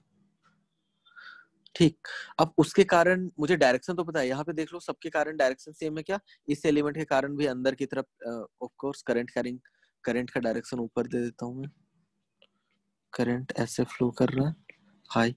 सबके कारण, इस यहाँ के छोटे एलिमेंट के कारण इनटू द प्लेन, यहाँ के छोटे एलिमेंट के कारण इनटू द प्लेन, यहाँ के छोटे एलिमेंट के कारण इनटू द प्लेन, यहाँ के छोटे एलिमेंट के कारण, सबके कारण इनटू द प्लेन है जो मेरा मैग्नेटिक फील्ड का डायरेक्शन है। ठीक, तो एक इंडिविजुअल वायर के कारण मैग्नेटिक फील्ड का स्ट्रेंथ लिख के अगर मैं डायरेक्ट इंटीग्रेट कर दूं इधर उधर डायरेक्शन में भटके बिना, तो मेरा काम हो जाना चाहिए। ठीक है, सबका डायरेक्शन सेम है। इंटीग्रेशन, एक बात ध्यान रखना तुम लोग, इंटीग्रेशन डायरेक्शन का ध्यान नहीं रखता है, डायरेक्शन का ध्यान तुम्हें खुद से अलग से रखना पड़ेगा कि सबका डायरेक्शन सेम है तो मैं इंटीग्रेट करूंगा, सबका डायरेक्शन अगर अलग अलग है तो वो कंपोनेंट वाले पार्ट को चूज करके इंटीग्रेट करूंगा जो कंपोनेंट एड अप हो रहे हैं। ये पार्ट तुम लोग को मैकेनिक्स में ही मैंने बता दिया था कि इंटीग्रेशन डायरेक्शन का ध्यान नहीं रखता है। ठीक है, अच्छा अब इस छोटे एलिमेंट के कारण अगर मैं मैग्नेटिक फील्ड लिखूं, जो स्मॉल मैग्नेटिक फील्ड होगा, पहले तो ये डिस्टेंस भी देख लेते हैं। यहाँ से ये आर वेक्टर जो हम लोग लेंगे वो आर वेक्टर में लेंथ कितना हो जाएगा, d by d sec theta. खुद से इंटीग्रेट करना स्टार्ट कर दो तुम लोग, मैं स्क्रीन पे लिख रहा हूँ, इनकेस किसी को डाउट होगा तो स्क्रीन पे देखना।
जी यार, यहाँ पे ना थोड़ा सा तुम लोगों को एक कन्वेंशन चेंज करना पड़ेगा क्योंकि डेरिवेटिव जब ले रहे हैं तो उसमें पार्शियल, इस चीज को थोड़ा चेंज कर लो तुम लोग। ये जो distance between, length between wire जो है ना, उसको मैंने स्मॉल डी ले रखा है, ये तुम्हें डिफरेंशिएशन में कंफ्यूज करेगा।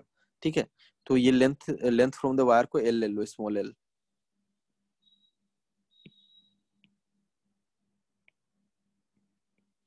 स्मॉल एल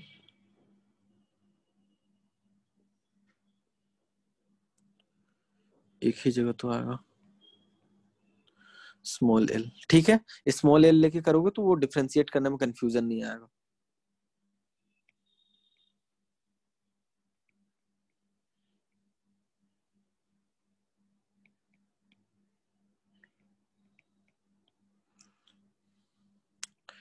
तो dy is equal to l sec square theta d theta.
यहां तक सारे लोग पहुंच गए क्या? यहां तक सारे लोग सिंप्लीफाई करो, फिर अभी जो कन्वेंशन यूज करूंगा वो कन्वेंशन तुम्हें यूज करना है तो करना, नहीं फिर बुक पे जो कन्वेंशन दिया हुआ है किसी एक को फॉलो करना। इधर उधर पढ़ोगे कंफ्यूज होगे बिना मतलब का, यहाँ के नोट्स पढ़ रहे हैं, उधर के नोट्स पढ़ रहे हैं, बुक के नोट्स पढ़ रहे हैं, किसी दूसरे जगह के नोट्स पढ़ रहे हैं, कंफ्यूजन आएगा। ठीक, तो मैं सिंपली क्या करना है कि यहाँ पे मैं बोल रहा हूँ कि जो भी यहाँ तक सारे लोग सिंप्लीफाई कर लिए क्या? ये एक्सप्लेन करना तो प्लीज बोल दो एक बार कि सर आपने कैसे सॉल्व किया ये पार्ट को, एक बार बता दीजिए, मैं बता दूंगा।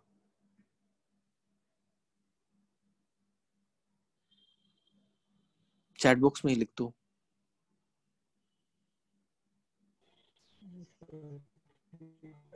एक्सप्लेन करना, आवाज नहीं आ रही तुम्हारी। नहीं सर ठीक है। समझ में आ गया ना सबको? किसी किसी को डाउट है तो बोलो कैसे एक्सप्लेन करना। क्योंकि यहाँ पे क्या कर रहा था, मैंने सारा एक्सप्लेनेशन तो वैसे लिखा, लेकिन यहाँ वेरिएबल थीटा के टर्म्स में है और यहाँ पे जो हमारा इंटीग्रेंड है वो तुम्हारा y के टर्म्स में, तो किसी ना किसी तरह से y को मैं थीटा में कन्वर्ट करने की कोशिश किया कि tan थीटा y बाय l होता तो dy l sec square d theta होगा। वैसे करके मैं इसको यहाँ तक d थीटा के टर्म्स में ले आया। अब d थीटा के टर्म्स में सिंप्लीफाई करके यहाँ तक ले आया मैंने। अब जो है यहाँ पे इंटीग्रेट तो करना है, थीटा कहाँ से कहाँ वेरी कर रहा है। तुम बोलोगे सर माइनस थीटा मतलब थीटा 2 से थीटा 1 तक, ऐसे नहीं। अब इस वाले लाइन से नीचे वाले का मैग्नेट नीचे तरफ मैं कितना एंगल जा रहा हूँ, -θ2। यहाँ पे माइनस अगर मैंने वर्ड यूज कर लिया तो तुम्हें अभी के बाद जहां पे भी इस नीचे का एंगल का यूज करना है वो मैग्नीट्यूड सिर्फ यूज करना है। क्यों? क्योंकि यहाँ पे मैंने माइनस ऑलरेडी यूज कर चुका हूँ कि इस लाइन से अब मैं नीचे की तरफ गया हूँ और -θ2 मैं ले रहा हूँ। ठीक है, तो अभी के बाद इस लाइन से नीचे की तरफ प्रोसीड करने में पहला वाला जहां पे भी θ2 मेरा टर्म आएगा उसका मैग्नीट्यूड सिर्फ लिखना है। अगर मैं यहाँ पे सिर्फ θ2 लिखा हुआ रहता तो तुम्हें इस वाले लाइन से नीचे की तरफ जा रहे हो वो साइन के साथ तुम्हें एंगल यूज करना होता। ठीक है ना? तो -θ2 मैं ऑलरेडी ले लिया और यहाँ से ऊपर की तरफ जहां थीटा जा रहे हैं तो वो तो θ1 है ही। तो यहाँ से इसको इंटीग्रेट करोगे तो मिलेगा μ0/4πl साइन थीटा -θ2 से θ1 तक, तो μ0I/4πl sine of θ1 plus sine of θ2। ऐसे, ये net magnetic field due to finite wire.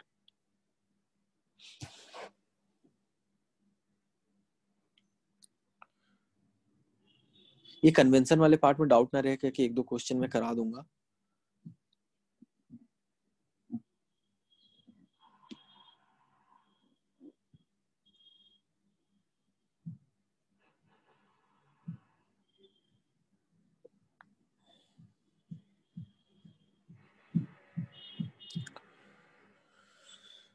तो ये है तुम्हारा, इसको ये ऑलमोस्ट तुम्हारा वैसा ही दिख रहा है जैसा तुम लोग इलेक्ट्रोस्टैटिक्स में electric field due to straight wire calculate करने के लिए यूज करते थे।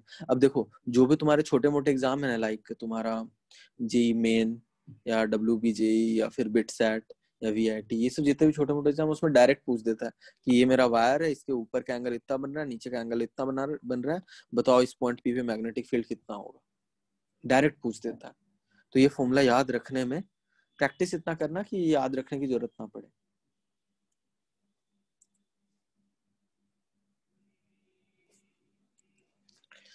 ठीक, तो यहाँ पे अब मैं तुम लोगों को सिंपली छोटे छोटे क्वेश्चंस दूंगा एक तो, बस वही सॉल्व करके करना है तुम्हें कि ये मेरे पास एक इनफानाइट नहीं फाइनाइट वायर है, करंट I कैरी कर रहा है,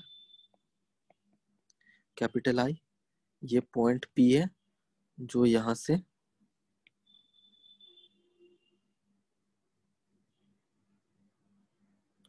L डिस्टेंस पे है,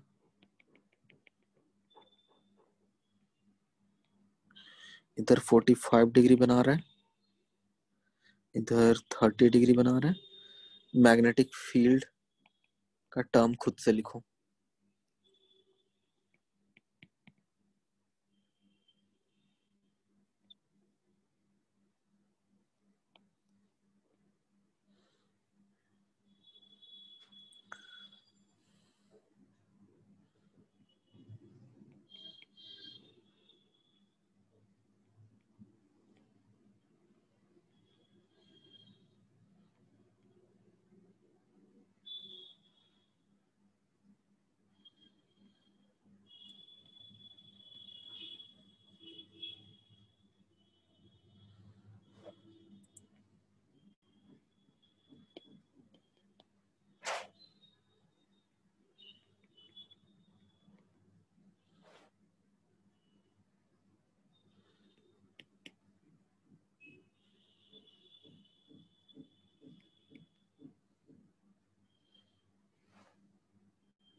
मैग्नेटिक फील्ड एट P,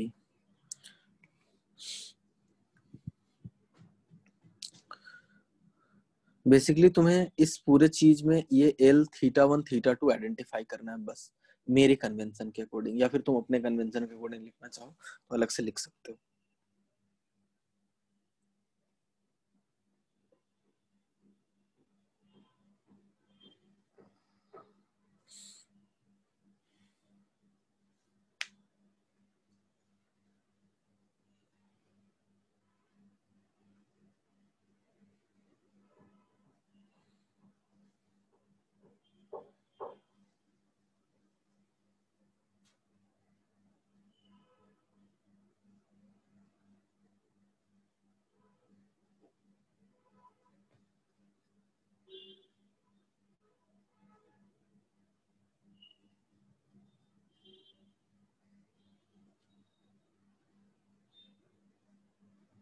ठीक है, सबने लिख लिया होगा यो। तो पहले वाले में सिंपली म्यू नॉट आई जो करंट है डिवाइडेड बाय 4 पाई एल, मतलब 4 पाई एल, इसमें लेंथ क्या है, l is perpendicular distance between wire और एक्सटेंडेड वायर। ठीक, तो एल है। Sine of theta one, theta one क्या था मेरा, इस परपेंडिकुलर लाइन से ऊपर कितना एंगल जाने पे मुझे ऊपर वाला एंड मिल रहा है, तो sine of 45 degree, sine of 45 degree plus इस वाले लाइन से साइन थीटा टू क्या था कि इस हॉरिजॉन्टल लाइन से नीचे कितना जाने पे मुझे ये मिलेगा, नीचे कितना एंगल जाने पे लोअर एंड मिल रहा है, तो साइन ऑफ 30 डिग्री। तो ये हो जाएगा सिंपली। ठीक है, यहाँ पे ये 30 डिग्री का मैंने मैग्नीट्यूड यूज किया है, इतना ध्यान रखना। अब यहाँ मैग्नेटिक फील्ड के बारे में बात करें तो परपेंडिकुलर डिस्टेंस के बारे में पूछा है, म्यू नॉट आई, आई तो करंट ही सेम ही है, बाय 4 पाई एल, एल क्या था, परपेंडिकुलर डिस्टेंस बिटवीन देम। यहाँ पे परपेंडिकुलर डिस्टेंस देखो तो इसका एक वैल्यू दिया हुआ है, राइट। परपेंडिकुलर डिस्टेंस कौन सा, ये वाला है, तो दिस इज एल, और एल की वैल्यू कितनी हो जाएगी ए के टर्म्स में, ए cos थीटा, मतलब √3/2 टाइम्स ए, तो यहाँ पे √3/2 होगा। साइन ऑफ, ब्रैकेट में साइन ऑफ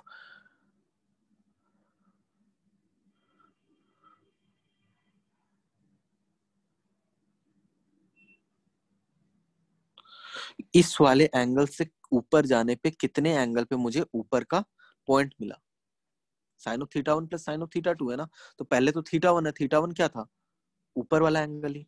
मैं बोला ठीक है, तो साइन ऊपर कितने जाने पे मिला, 60 डिग्री जाने पे मिला, plus sine of theta to, मतलब इस वाले लाइन से नीचे जाने पे कहाँ पे मुझे लोअर एंगल मिल रहा है, लोअर एंगल तो नीचे है ही नहीं, मुझे ऊपर जाना पड़ रहा है, मतलब क्या, इस वाले लाइन से नीचे के साइड अगर मैं -30 डिग्री जाऊं तो जाके लोअर एंड मिलेगा, या फिर इस वाले लाइन से मैं नीचे की तरफ 330 डिग्री जाऊं तब मुझे जाके लोअर एंड मिलेगा, तो साइन ऑफ 330 लिखो और साइन ऑफ -30 लिखो, बात बराबर है। समझ में आया ये वाला पार्ट, किसी भी सेक्शन में डाउट आएगा पूछना कि यहाँ एल वाला पार्ट कैसे लिखा सर, यहाँ पे ये वाला पार्ट कैसे लिखा सर। इस वाले क्वेश्चन में आते हैं, इस वाले क्वेश्चन में फिर से वही है कि मैग्नेटिक फील्ड अगर मुझे लिखना है पी पे, तो mu naught I upon 4 pi L, L तो ये वाला पार्ट हो जाएगा जो कि a cos 45 है, मतलब a/√2 के बराबर है। साइन ऑफ इस हॉरिजॉन्टल लाइन से ऊपर कितने एंगल पे जाए तो मुझे ऊपर वाला पोर्शन मिलेगा जो कि साइन ऑफ 60 डिग्री है, साइन 60 डिग्री प्लस इस वाले लाइन से मैं नीचे कितने दूर कितने एंगल पे जाऊं कि लोअर एंड मिलेगा, तो -45, sign of -45 degree.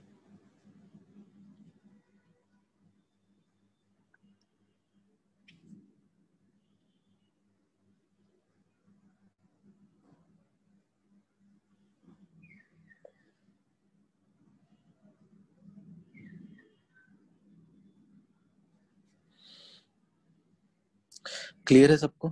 Sir will superposition be followed in magnetic field, magnetic field का सुपरपोजिशन प्रिंसिपल नहीं, सुपरपोजिशन प्रिंसिपल को समझो थोड़ा कि सुपरपोजिशन प्रिंसिपल जो है ना थोड़ा लीनियर टाइप की चीजों पे वो होता है कि सुपरपोजिशन प्रिंसिपल भी डिग्रीज पे वर्क करता है, तो जहां पे अनलेस मैं मेंशन कर रहा हूँ वहां पे सुपरपोजिशन प्रिंसिपल नहीं वर्क करेगा। ठीक है, मैग्नीट्यूड वाइज बोलोगे तो इधर का मैग्नीट्यूड इधर का मैग्नीट्यूड, वो तो सिंपल वेक्टर एडिशन है।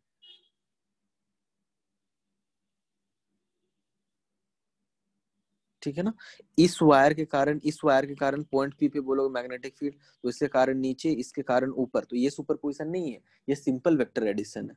ठीक है ना, तो वेक्टर एडिशन और सुपरपोजिशन प्रिंसिपल को अंतर समझो दोनों का। ओके चलो नेक्स्ट है जो तुम लोग को याद रखना है, magnetic field due to infinite wire.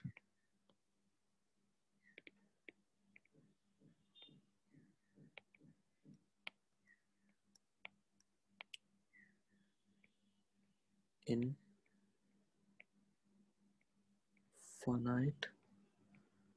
Current carrying wire, ठीक। इनफाइनाइट करंट कैरिंग वायर मतलब क्या, वायर इनफाइनाइट लेंथ का है, इधर इन्फिनिटी पे जा रहा है, इधर माइनस इन्फिनिटी पे जा रहा है, और यहां से डी डिस्टेंस एल डिस्टेंस पे फाइंड करना है, इससे एल डिस्टेंस पे आके एक पॉइंट पी, तो magnetic field at point P तुम लोग खुद से कैलकुलेट करो ये चीज।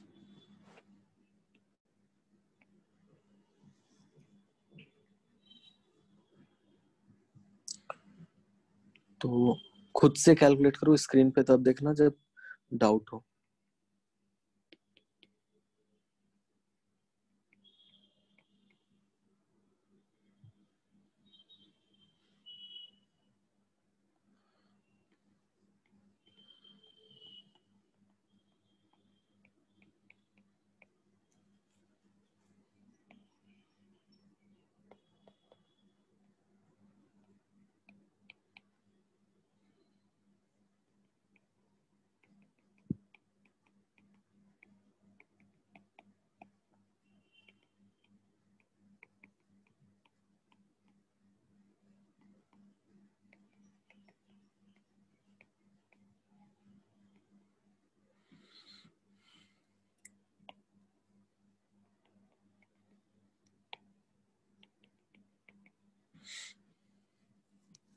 सबका यही आंसर आया क्या, mu naught I upon 2 pi L. अब यूनिट डालना सीख जाओ, टेस्ला।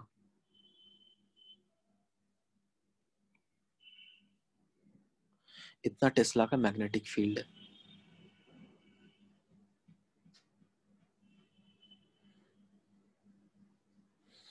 और ये चीज एकदम याद रहना चाहिए क्योंकि इतनी बार यूज होगा इनफाइनाइट।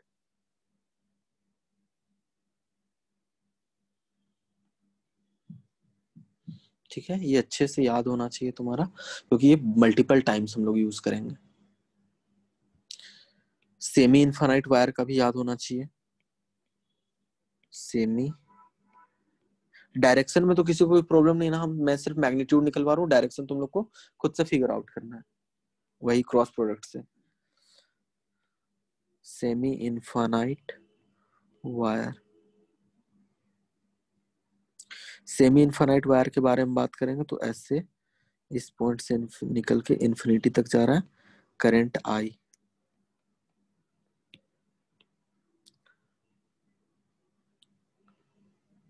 पॉइंट पी है जो एल डिस्टेंस पे, तो लोअर एंगल तो 0 हो जाएगा और दूसरे साइड का एंगल 90 डिग्री हो जाएगा। Mu naught I upon 4 pi L sine 90 degree plus sine 0 degree.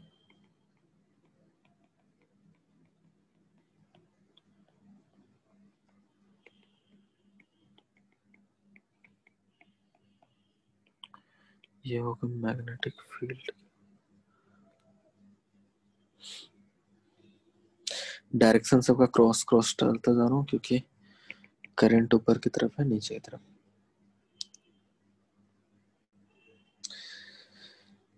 ये वैल्यूज याद रख लो, इजी ही है, ज्यादा टफ नहीं है ये चीज।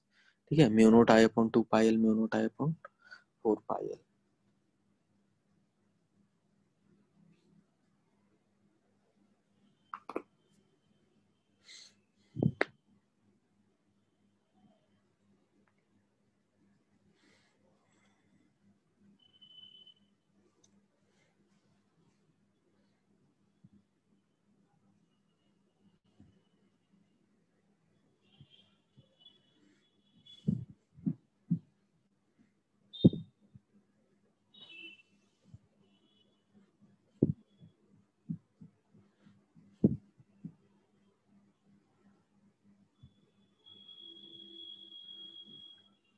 देखो पता नहीं तुम लोग को पाम रूल पता है कि नहीं क्रॉस प्रोडक्ट के लिए, लेकिन यहाँ करंट कैरिंग वायर में ना मैग्नेटिक फील्ड निकालने के लिए पाम रूल ज्यादा इफेक्टिव होता है, इजीली निकल जाएगा।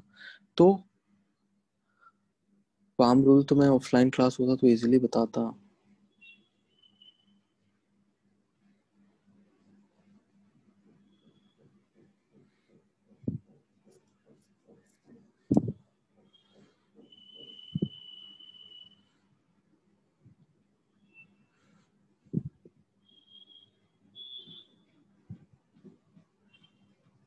ठीक है, वो बाद में डिस्कस करते हैं पाम रूल वाला पार्ट। पाम रूल एक बार अटेम्प्ट करो सारे लोग। पाम रूल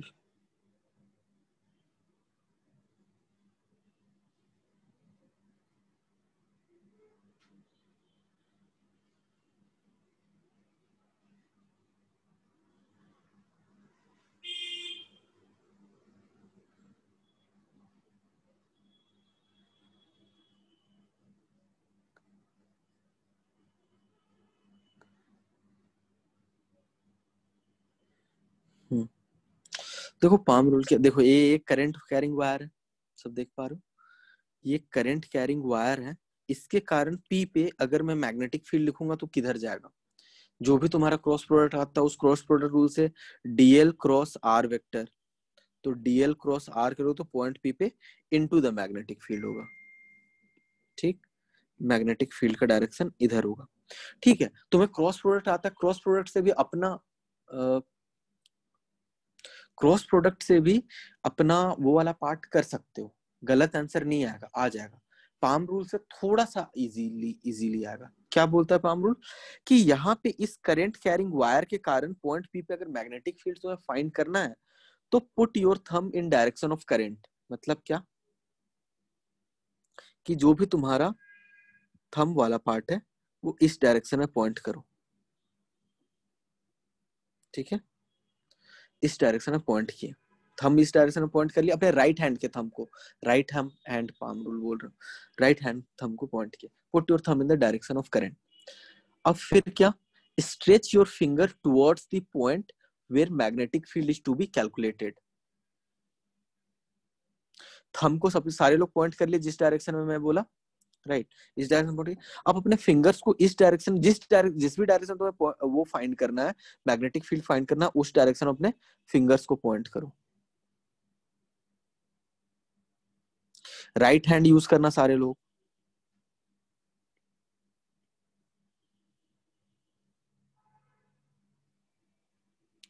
ऐसे। अगर राइट हैंड यूज किए हो तो तुम्हारा पाम किधर फेस कर रहा है, आउट ऑफ द प्लेन या into the plane? Of course into the plane.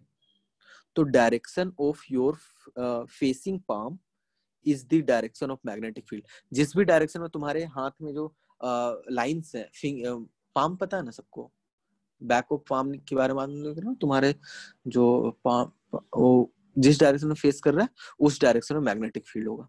समझ में आया सबको? ये है तुम्हारा राइट हैंड पाम रूल, कि जिस भी डायरेक्शन तुम्हारा करंट है उस डायरेक्शन में अपना थंब निकाल दो, और जिस भी डायरेक्शन में तुम्हें मैग्नेटिक फील्ड फाइंड करना उस डायरेक्शन में अपना फिंगर्स पॉइंट कर दो। फिंगर्स पॉइंट किए तो जिस तरफ तुम्हारा पाम फेस कर रहा है that is the direction of magnetic field.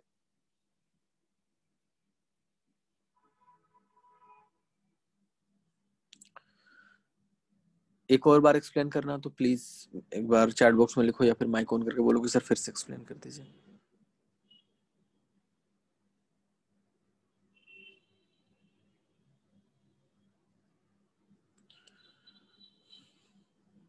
ठीक है, वहीं पे इसी क्वेश्चन में तुमसे पूछा होता कि पॉइंट क्यू पे अपना वो बताओ कि मैग्नेटिक फील्ड किधर होगा, पॉइंट क्यू पे। तो अपने क्रॉस प्रोडक्ट से तो तुम लोग निकाल ही सकते हो कि डीएल इधर हो गया वो उधर हो गया, तो out of the plane should be answer. लेकिन पाम रूल से कैसे करेंगे? तुम्हारे रूल के अकॉर्डिंग प्रोसीड करो, put your thumb in the direction of current, जिस डायरेक्शन में तुम्हारा करंट है उस तरफ पॉइंट किए,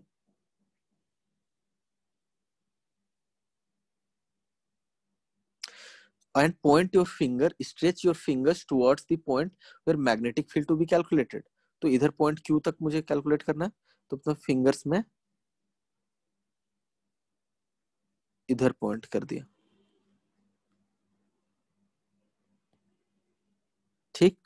अब तुम्हारी जो हाथ की लकीरें हैं, पाम जो है ऐसे फेस कर रहा है किस तरफ? Out of the plane. Out of the plane मतलब क्या? कि तुम्हारा प्लेन से बाहर की तरफ डायरेक्शन में। तो जिस डायरेक्शन में तुम्हारा पाम फेस कर रहा है उस डायरेक्शन में तुम्हारा मैग्नेटिक फील्ड का डायरेक्शन होगा।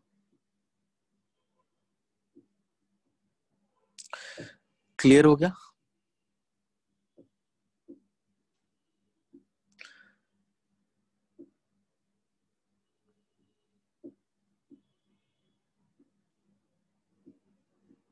राइट हैंड यूज करना हमेशा। चलो, तो ये वो पाम रूल है जो क्रॉस प्रोडक्ट की जगह पे मैग्नेटिज्म में यूज करोगे तो ज्यादा इफेक्टिवली आंसर मिलता है।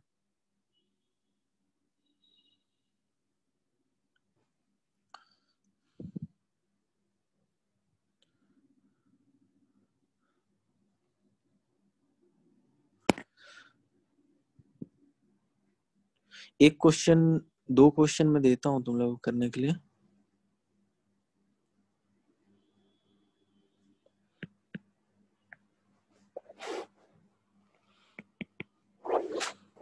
कि अब जो है कॉम्बिनेशन ऑफ, सिंपली क्या है कि दो तीन वायर अगर साथ में वर्क कर रहे हैं, काम कर रहे हैं, दो तीन वायर में करंट फ्लो कर रहा है, अगर दो तीन वायर में करंट फ्लो कर रहा है तो उन सारे वायर्स के कारण, उन सब इंडिविजुअल वायर के कारण जो मैग्नेटिक फील्ड किसी पॉइंट पे पी पे निकालना है, जैसे मैं बोल दिया कि यहाँ पे एक तुम्हारा वायर है, यहाँ पे एक तुम्हारा वायर है, इसमें करंट आई ऐसे फ्लो कर रहा है, इसमें करंट आई ऐसे फ्लो कर रहा है, इससे ये डी डिस्टेंस पे है, इससे ये 2d डिस्टेंस पे।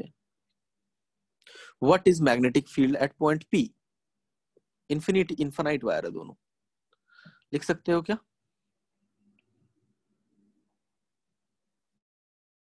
करंट नीचे जा रहा है, एक में करंट ऊपर जा रहा है, तो फर्स्ट करंट आई जा रहा है और सेकंड में करंट जा रहा है। तो इसका मतलब क्या कि इसके कारण मैग्नेटिक फील्ड को, क्योंकि मैग्नेटिक फील्ड वेक्टर क्वांटिटी है, ध्यान रखना इस बात का, मैग्नेटिक फील्ड एक वेक्टर क्वांटिटी है, तो इसका डायरेक्शन काम में आएगा। तो इस वाले वायर के कारण इस पॉइंट पी पे फील्ड लिखे, इस वाले वायर के कारण इस पे फील्ड लिखे, और दोनों को उसके डायरेक्शन को ध्यान में रखते हुए ऐड कर दिए। ठीक, तो मैग्नेटिक फील्ड, इसको वायर 1 बोल देते हैं, इसको वायर 2 बोल देते हैं। मैग्नेटिक फील्ड ड्यू टू 1 ये हो जाएगा म्यू नॉट आई अपॉन 2 पाई, क्योंकि इनफाइनाइट वायर है, दोनों तरफ इन्फिनिटी तक गया हुआ है, mu naught I upon 2 pi D, किस तरफ में? Into the plane. और magnetic field due to 2 mu naught I into 4 pi D, ये भी इनटू द प्लेन। दोनों का डायरेक्शन सेम है, इसलिए बी नेट क्या हो जाएगा? सिंपली B1 का मैग्नीट्यूड प्लस B2 का magnitude, 3 mu naught I upon 4 pi D, ये हो गया बी नेट।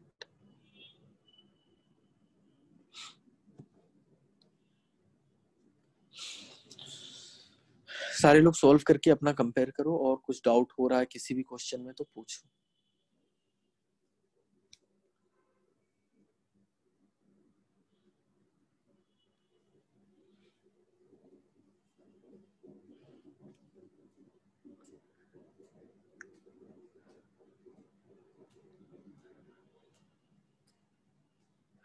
दो क्वेश्चन होमवर्क के लिए दे रहा हूँ, होमवर्क में करना है तुम लोगों को।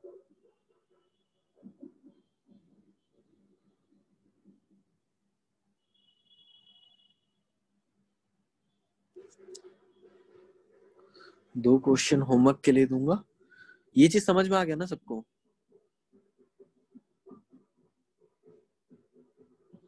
ठीक है।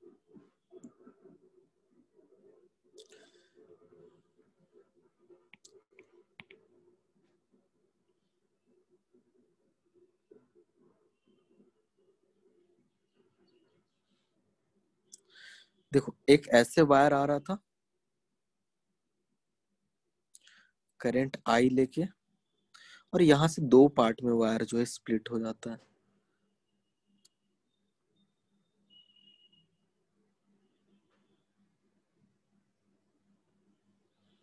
और यहां से करंट ऐसे निकल जाता है। I such that this is pointing towards their centroid. This is also pointing away from its centroid. Point P.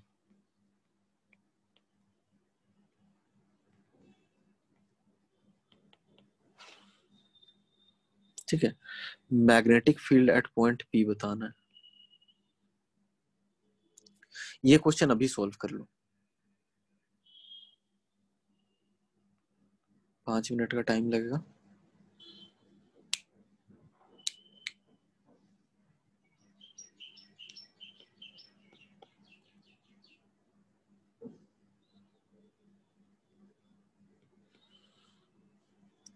Magnetic field at point P, equilateral triangle of course ये।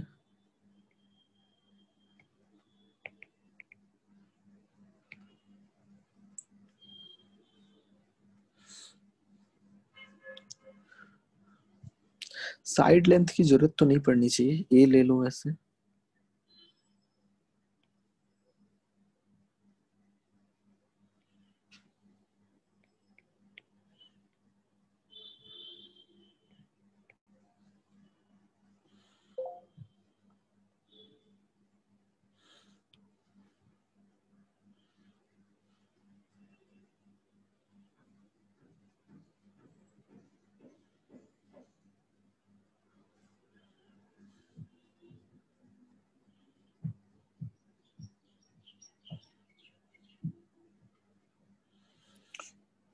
पूरा कैलकुलेट करने मत बैठ जाना कि 30 डिग्री ले रहे हैं, ये 30 डिग्री ले रहे हैं, ऐसे वैसे। करेक्ट, 0 आएगा आंसर।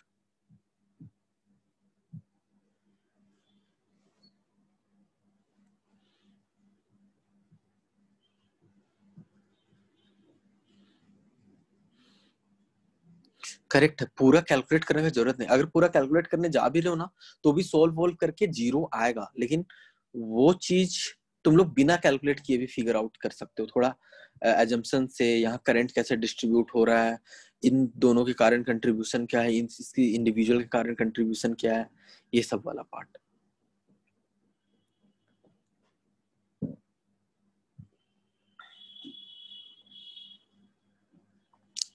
सबसे पहले आते हैं, देखो जिनसे सॉल्व नहीं हुआ वो पूरा कैलकुलेट करोगे ना अगर इंडिविजुअली भी, तो भी 0 आंसर आएगा, लेकिन उतना कैलकुलेट करने की जरूरत नहीं। कैसे?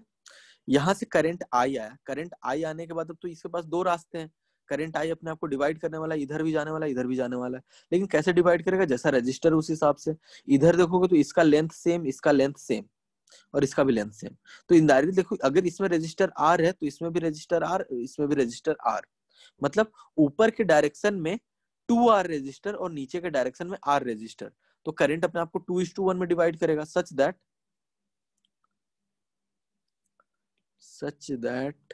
कि नीचे वाला वायर है उसमें कितना करंट गया? 2I/3। इसमें कितना करंट गया? I/3 and I/3। ठीक, I/3 करंट जा रहा है। अब देखते हैं ओरिएंटेशन क्या होता है। Mu naught I upon 2πd sine theta 1 sine theta 2। Sine theta 1 sine theta 2 देखो तो यहाँ 30 degree 30 degree 30 degree 30 degree 30 degree 30 degree, सबके लिए जो राइट साइड में ब्रैकेट वाला पार्ट है वो सेम है। ठीक, सबके लिए वो ब्रैकेट वाला पार्ट सेम है। अगर मैं नीचे वाले को 1 वायर नाम दूं, इसको 2 वायर नाम दूं और इसको 3 वायर नाम दूं, तो अब डायरेक्शन देख लो। सबसे पहले क्या क्या आएगा कि इसके कारण डायरेक्शन इनटू द प्लेन, तो 2 के कारण तो अंदर की तरफ जाएगा मैग्नेटिक फील्ड। ठीक, 3 के कारण देखो, 3 के कारण किधर होगा? 3 के कारण भी इनटू द फील्ड, तो 3 के कारण भी अंदर जाने वाला है मैग्नेटिक फील्ड, राइट। तो P पॉइंट पे ही मार्क करते हैं। ये 2 के कारण हो गया, ये 3 के कारण हो गया, और 1 के कारण देखो तो ऐसे है करंट, तो इस करंट के हिसाब से यहाँ पे क्या होगा? Out of the field. 1 के कारण ऐसे हो गया। देखो mu naught I upon 2πd में म्यू नोट आई आई वाला पार्ट तो अलग अलग है, मैं मानता हूँ, ठीक, लेकिन 2πd वाला जो पार्ट है उसके लिए सबके लिए तो d डिस्टेंस तो सेम है ना, इससे जितना डिस्टेंस है उतना ही डिस्टेंस इससे, उतना ही डिस्टेंस इससे, क्योंकि सेंट्रोइड है, इक्विलेटरल ट्रायंगल है, तो ये डिस्टेंस, तो दो चीज मेरा सेम हो जा रहा है सबके लिए, क्या रखते हैं, म्यू नोट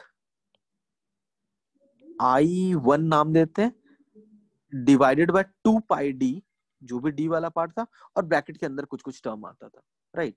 तो ये वाला पार्ट इनफैक्ट म्यू नोट को भी ले लो, तो म्यू नोट वाला part and this part same, क्या अलग है, current, mu naught into this sine theta वाला ब्रैकेट एंड 2πd, ये सबका सेम, बस करंट का वैल्यू मेरा अलग अलग है। करंट का वैल्यू अलग अलग है मतलब क्या, कि इसका और इसका करंट के कारण, ये चीज समझ में आया ना जो ब्रैकेट के अंदर है मैं बोल रहा हूँ, सो तो इस वाले वायर और इस वाले वायर का करंट वाला पार्ट जो है, या फिर ओवरऑल जो पार्ट है वो उसका करंट ऐड होने वाला है, और इस वाले पार्ट का जो करंट है वो इन दोनों को सब्ट्रैक्ट करने वाला है। तो सिर्फ ऊपर के वायर के कारण, जो ऊपर से जो करंट जा रहे हैं, उन वायर के कारण करंट को मैं ऐड करूंगा, तो I/3 प्लस I/3 सम ब्रैकेट, जो ये बड़ा सा पार्ट है, minus 2I/3 multiplied by same bracket, ये तुम्हारा मैग्नेटिक फील्ड देने वाला है,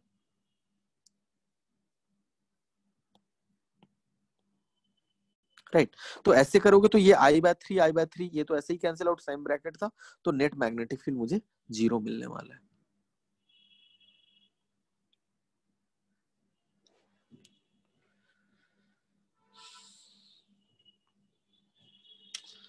जिनसे नहीं सोल्व हुआ था उनको समझ में आया?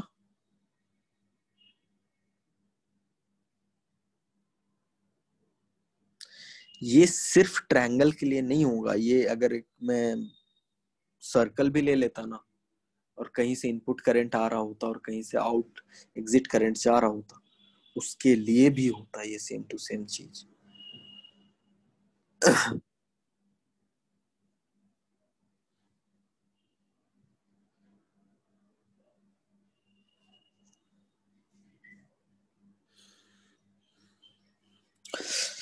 तो आई होप ये वाला पार्ट समझ में आया। एक एक क्वेश्चन ले लो होमवर्क के लिए।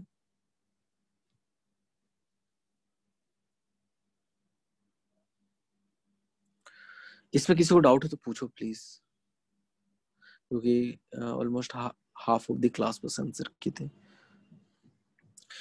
बस वही है कि इस वाले वायर के कारण, या फिर अगर तुम्हें नहीं सेटिस्फेक्शन मिल रहा है तो इसके कारण लिखो 30 डिग्री लेके, इसके कारण लिखो 30 डिग्री 30 डिग्री लेके, इसके कारण लिखो 30 डिग्री 30 डिग्री लेके। डायरेक्शन का बस ध्यान रखना, इस दिस प्लस दिस करोगे तो ये ब्रैकेट वाला पार्ट जो है, वो ब्रैकेट के अंदर जो पार्ट है उसी पे तुमने मेहनत किया बस, जो कि बाहर वाला चीज जो है क्या, वो कैंसिल आउट करके ऑलरेडी 0 कर दे रहा है। 0 मल्टीप्लाइड बाय जो भी तुमने कैलकुलेट किया यहाँ पे, वो 0 मल्टीप्लाइड बाय वो थिंग क्या होगा, 0 ही तो आंसर देगा। ठीक है, वही बोलना चाह रहा हूँ। एक क्वेश्चन है, मैथमेटिक्स का ज्यादा क्वेश्चन है, फिजिक्स का तो कम ही है। N sided polygon, n sided polygon, n sided polygon है, जैसे यहाँ पे ट्रायंगल बनाया मैंने वैसा ही एन साइडेड पॉलीगन है पूरा। टोटल लेंथ 2π कैपिटल R के बराबर है, ठीक। N sided polygon total length 2π capital R के बराबर, तो मैंने ऐसे एन साइडेड पॉलीगन के हिसाब से सिर्फ उसका एक सेक्शन बना रहा हूँ,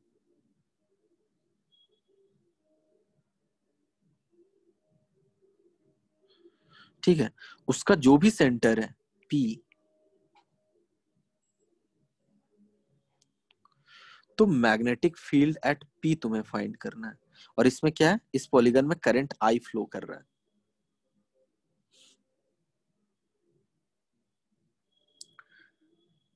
फाइंड करंट एट P, निकल जाने के बाद ऑल्सो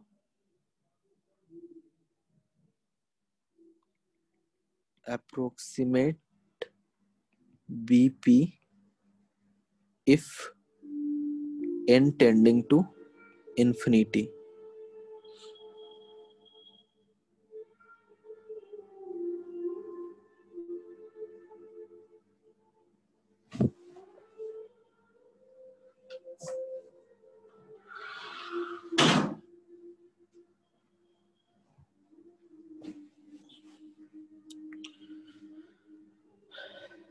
सॉल्व करना, अच्छा क्वेश्चन है, इसका आंसर मैं यहीं पे लिख दे रहा हूँ।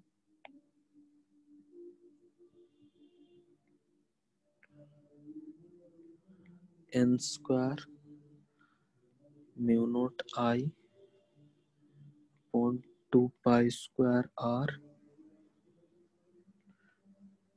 tan of pi by n into sine of pi by n, क्या आएगा? ठीक है ना, सॉल्व करना, आंसर आ जाएगा। आ जाने के बाद n टेंडिंग टू, देखो ये चीज क्या है, यहाँ n टेंडिंग टू इन्फिनिटी क्यों करा रहा हूँ मैं? As a function of n निकलवा रहा हूँ तुम्हें, जो भी n मैंने as a function of n निकालने के बाद अगर तुम्हारा n साइडेड पॉलीगन में n टेंडिंग टू इन्फिनिटी ऐसे छोटे छोटे पार्ट में, तो एक सर्कल बन जाएगा ऑफ रेडियस r। तो बेसिकली तुम सेंटर ऑफ सर्कल में मैग्नेटिक फील्ड बता दोगे अगर ये चीज कर ले रहे हो तो। ठीक है ना, limit n tending to infinity, limit का क्वेश्चन है बेसिकली।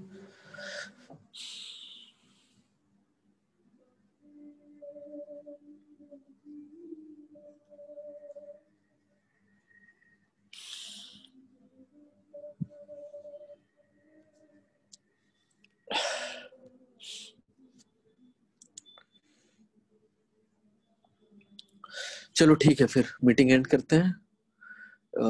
कुछ भी हो तुम लोग कब करेंट करना सॉल्व करना स्टार्ट कर दो, और अभी मैग्नेटिक फील्ड में कुछ भी एचसी वर्मा एचसी, हाँ बोलो सर जो डाउट्स दिया था। अच्छा अच्छा ठीक है, तो एक काम करता हूँ, मीटिंग एंड करके फिर स्टार्ट कर दूंगा, फिर ज्वाइन कर लेना अभी, ठीक है। यस।